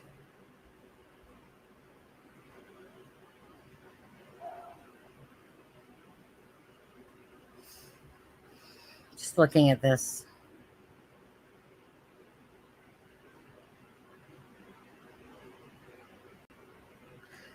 So it's like pretty much the same stuff on this.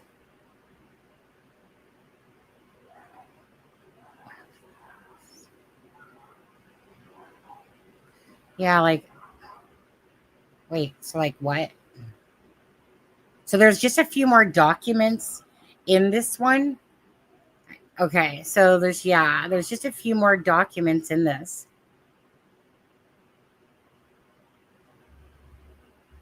I mean, that's the same stuff, guys. Let me just quickly look at this other file.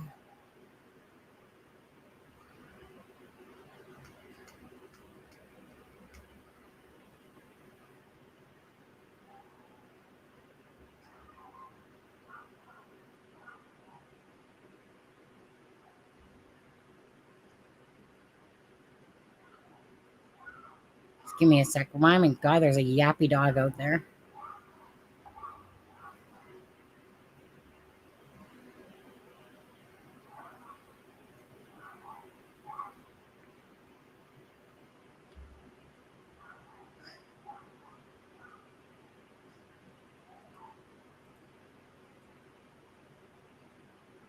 Just scrolling through this quickly.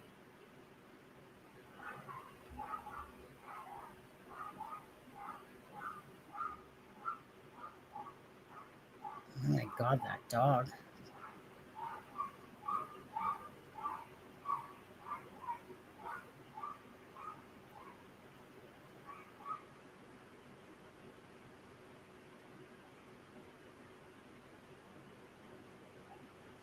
Okay, so, I mean, this one's the same but different a little bit.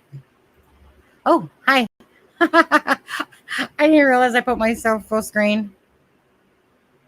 The other document, I can tell it's different on there. Nice close up. You're welcome. tired, you guys. I've literally had an hour and a half sleep from last night. Let's see here. Nope. Wrong thing to do. Share screen.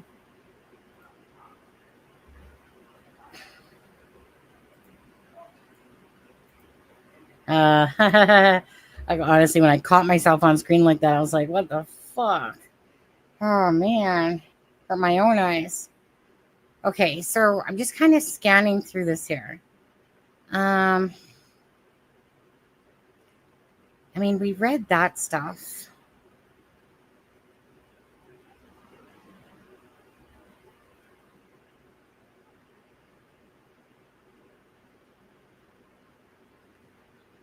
Can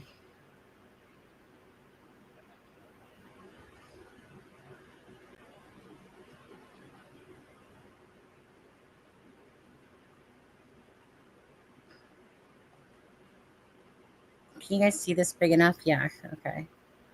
I'm just scanning. I just don't want to, just go over shit that's the same.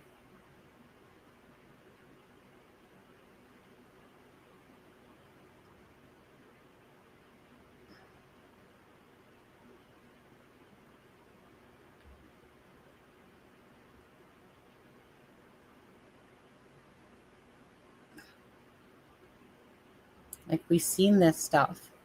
It's like they add in a paper, I guess, and which I've seen happen with other cases. Yeah, like this stuff right here, it's actually the same. It's just when they add, like, you can tell by the numbers. When it's usually when they add documents to the top. 615. So yeah, like, we're not going to read the same stuff. So let me see if they did that, because I never had real time to look. I just saw the files come in.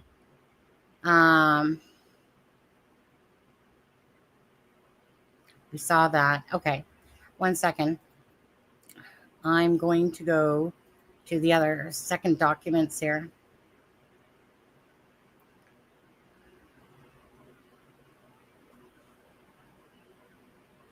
Just waiting for it to load. Come on. Let's see here. I'm just going to scan through these. I don't feel like reading about I've been a police officer from 19 years. Great. Okay. Anything?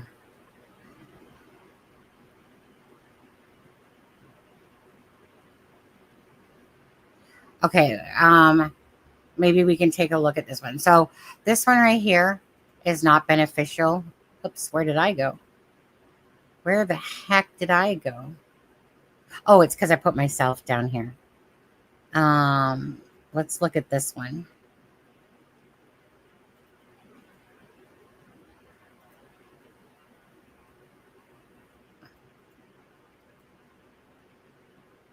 Okay, so this is more like when they're talking about like items seized. Okay. Okay. Seize the following things on May 2nd. Do I have? Yeah, you guys are good. Okay. Seize the following items. Okay. So we got a piece of a blanket seized from the wooded area in Lansdowne, Stellarton Detachment. Blanket seized from the garbage bin at Daniel Martell's residence, as above.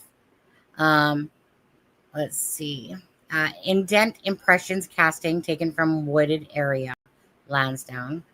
Scat, unknown if human animal, taken from woods area in Lansdowne. 2 children's toothbrushes taken from Daniel Martell's residence. Sock and a piece of purple fabric taken from the wooded area. In Lansdowne. I wonder if those were closer, totally way different. Okay. So is that it? That's it for this whole document? Oh, sweet. Okay. So that's just going over that. Let's see what's in this document.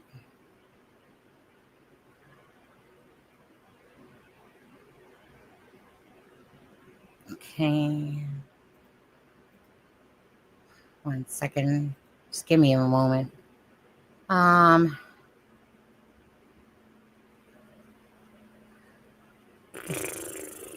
Yeah, I don't care about that.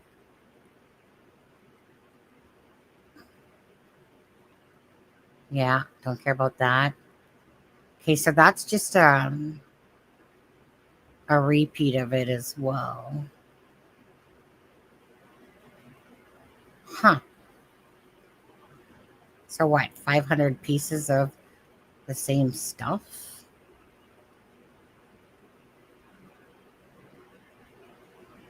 We already read that. We read that. Okay, that, like, wish I had time to look at this stuff earlier to realize it's just all repetitive. Let me look at, okay, so, sorry guys, just have to keep looking at a blank screen for a second here. Well, I guess I could put up this while we're waiting. Let's see. So let's look at file number 3. Yeah,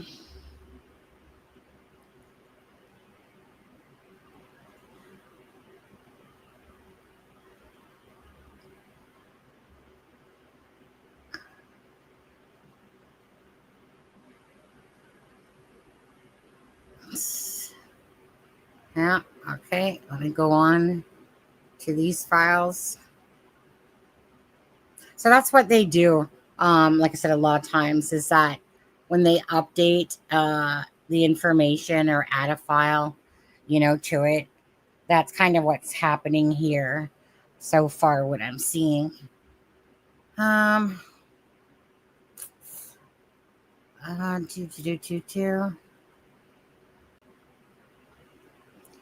document, they're just talking about the text plus stuff on this one. Same stuff.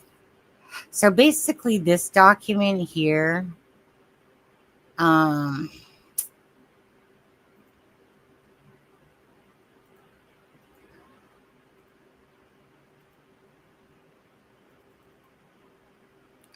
this document is really all about the text plus stuff.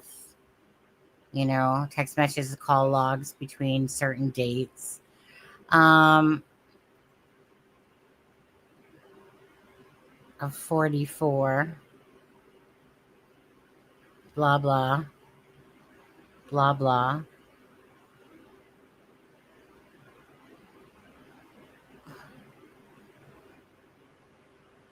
To call her mother and grandfather and Lily. Jack went missing. Okay, so, okay, who cares about that? Let's see here. Belynda was asking my mother and stepfather Daniel that morning sometime when she came into the, okay, so let's just see what this says. On May 2nd, 6-year-old Jack and Lily were reported missing, blah, blah, blah. Were last seen by Mother Malaya and stepfather Daniel that morning sometime when she came into their bedroom. Jack has not been seen since the night before, but Malaya and Daniel heard him playing in the house that morning. So, okay, same stuff. I don't recall this part. Malaya provided a statement saying she used Text Plus to call her mother and grandmother after Lily and Jack went missing. She said later she deleted the application because she did not need it anymore. Investigators have Malaya's phone records because the application associated data was deleted. Information from Text Plus from Malaya is sought to be independently verify her statements. Okay, blah, blah, blah.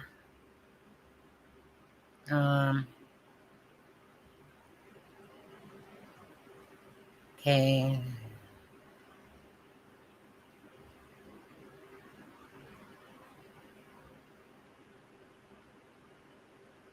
Yeah, let's see here. Is that the...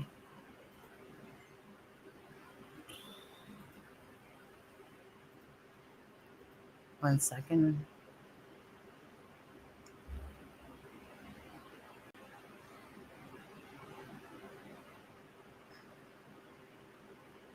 I don't, honestly, Blue Jay, I can't remember. I can't remember at this moment. So if that's page 44, Um,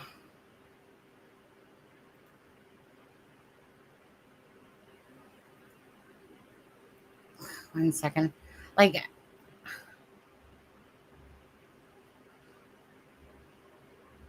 okay. Client profiles. This is where they're talking more about banking and documentation. Let's see here. You know, I think what I'm going to do is this. Because there are some things that what I would deem as the boring shit. Like when I say the boring stuff, it's all about the digital stuff. It's all about the Text Plus stuff. And it's all about that. What I will say is this, okay? I can't be asked to probably read any more tonight, to be honest with you. I am tired. If somebody wants these documents, it's for things to an email. You can email me at acrimingshame@gmail.com. Let me put that in here. Okay.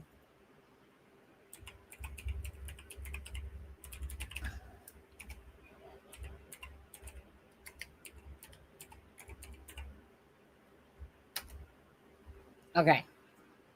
So you can email me at that address there, and it will come in like 4 emails.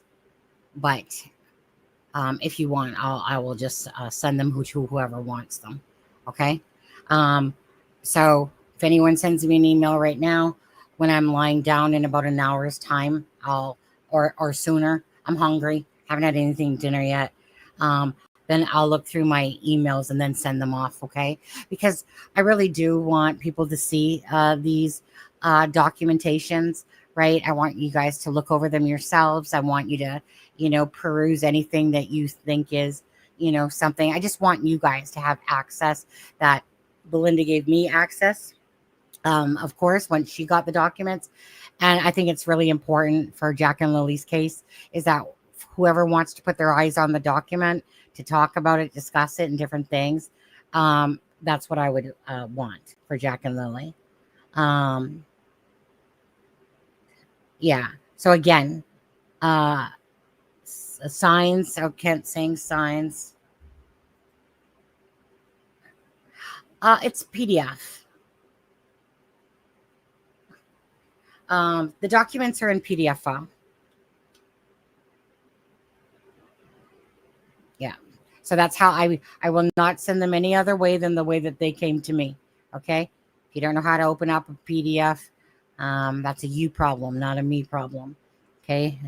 Adobe opens up PDF files, a lot of different programs, but the way I got them is the way they're received in PDFs is, typically the way that documents come through. Okay, guys. So again, today was your last day to get in any rocks that you've done or any like a picture, or something like that you've done for the kids. It will go towards that video, and I'll be working on that next week for them. Yeah, so just kind of everything that you've done special for Jack and Lily, you can go to acrimingshame@gmail.com like that. So again, I'm just too tired anymore, guys, actually, to be honest with you. My brain cells are like freaking like -0 right now, -10 probably on there. So not sure if I'll see you tomorrow. But I definitely will see you guys. For whoever wants, I'll see you guys definitely like on Thursday. Okay. Probably a sooner live than a later live on that one. Not gonna lie, you guys. I mean, once the weather starts coming into September, like I just want to say this. I watch videos all day long, right? When I can, when I'm done work, of Jack and Lily. I don't care if it's some sort of tarot. Actually, you guys, there's a really good tarot reader that I like. I do really enjoy her things. I feel like, I don't know, I just really like them. But anyways, can't think of what her name is off the top of my head. She doesn't have very many subscribers. Anyways, on Thursday I'll let you know who it is. But anyways, so I spend all that time. I barely get any sleep, to be honest with you, because I wake up just because of my natural waking up. I have the shittiest sleep habits for sure. And I'm exhausted. I'll just say that I'm exhausted. Inside, I'm just exhausted. So even having those, like when I worked like my 12 to 8 shifts recently, those are exhausting shifts to say the least. I deal with technical problems and complaints all day long. So those are exhausting enough as it is. And then I spend the rest of the time that I was just watching things about Jack and Lily, trying to make sense out of everything that doesn't make sense with regards to this case and stuff like that. So I'm just gonna, I always like to be organic as I do things. So meaning if I do a live, it's because I feel like I want to do a live, not because I'm here for the benefit of a pocketbook or the benefit of anything. I just do things as I feel the need to do them. So I'm enjoying a little bit of just trying to think about everything with regards to this case without the pressure of working and then doing a live, so many times. It's been 4 months, right? And I've done a ton of lives in that 4 months. But I'm truly just trying to absorb all the information. And if that means going back to the start, in a sense, I'm looking at it. Yeah, I don't think any brain's going to untwist with Jack and Lily's case at any given moment, to be honest with you, for, how your mind thinks this, but then, you start thinking, okay, are they hidden? Does that even make sense? Did a neighbor do something to the children? Was there some sort of vendetta against the neighbor that called in the tip and stuff like that? You just start thinking of all things, and then you realize that there's just no place to go until truth is being told, until family members start speaking out about the events of what they know that day, until Malaya, comes out, until Daniel wants to.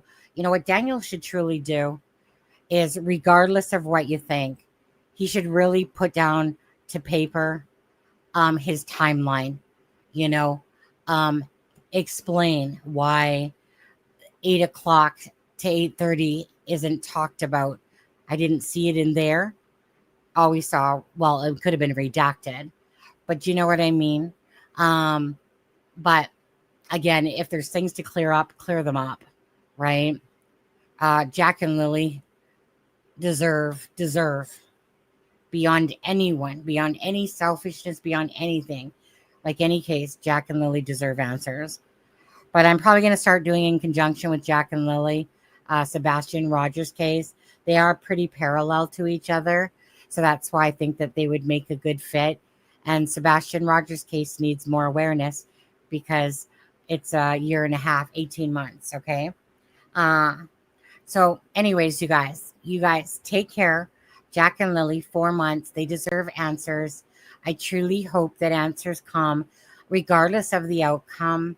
Well, no, I mean, I want the outcome to be a certain way, but obviously reality says regardless of the outcome, Jack and Lily deserve everything. They deserve the best for them, and they deserve answers to why they disappeared on May 2nd. And simple as that. Okay, guys? So stay blessed. You guys have a good night. And again, email me at crimeandshame@gmail.com if you want me just to send you all the documents. Okay, guys? All right. I've been enjoying a lot of... Yeah, that's a really good one, though. Like, there's some that it's like, yeah, whatever. Like, there's a lot, actually. But there's a really good one that I've been watching lately. But I'll come back to that on Thursday or something. But anyways, you guys, let's just play out the original tribute video for Jack and Lily, the first one that I made, video file. Or no, you know what?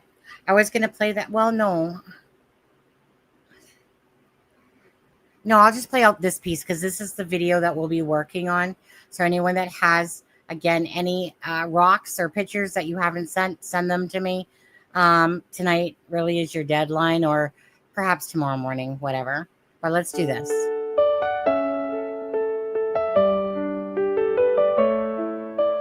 In the woods where shadows lay, Thanks, guys.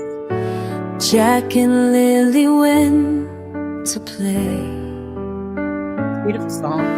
on a rainy May afternoon. Now we whisper hope soft too.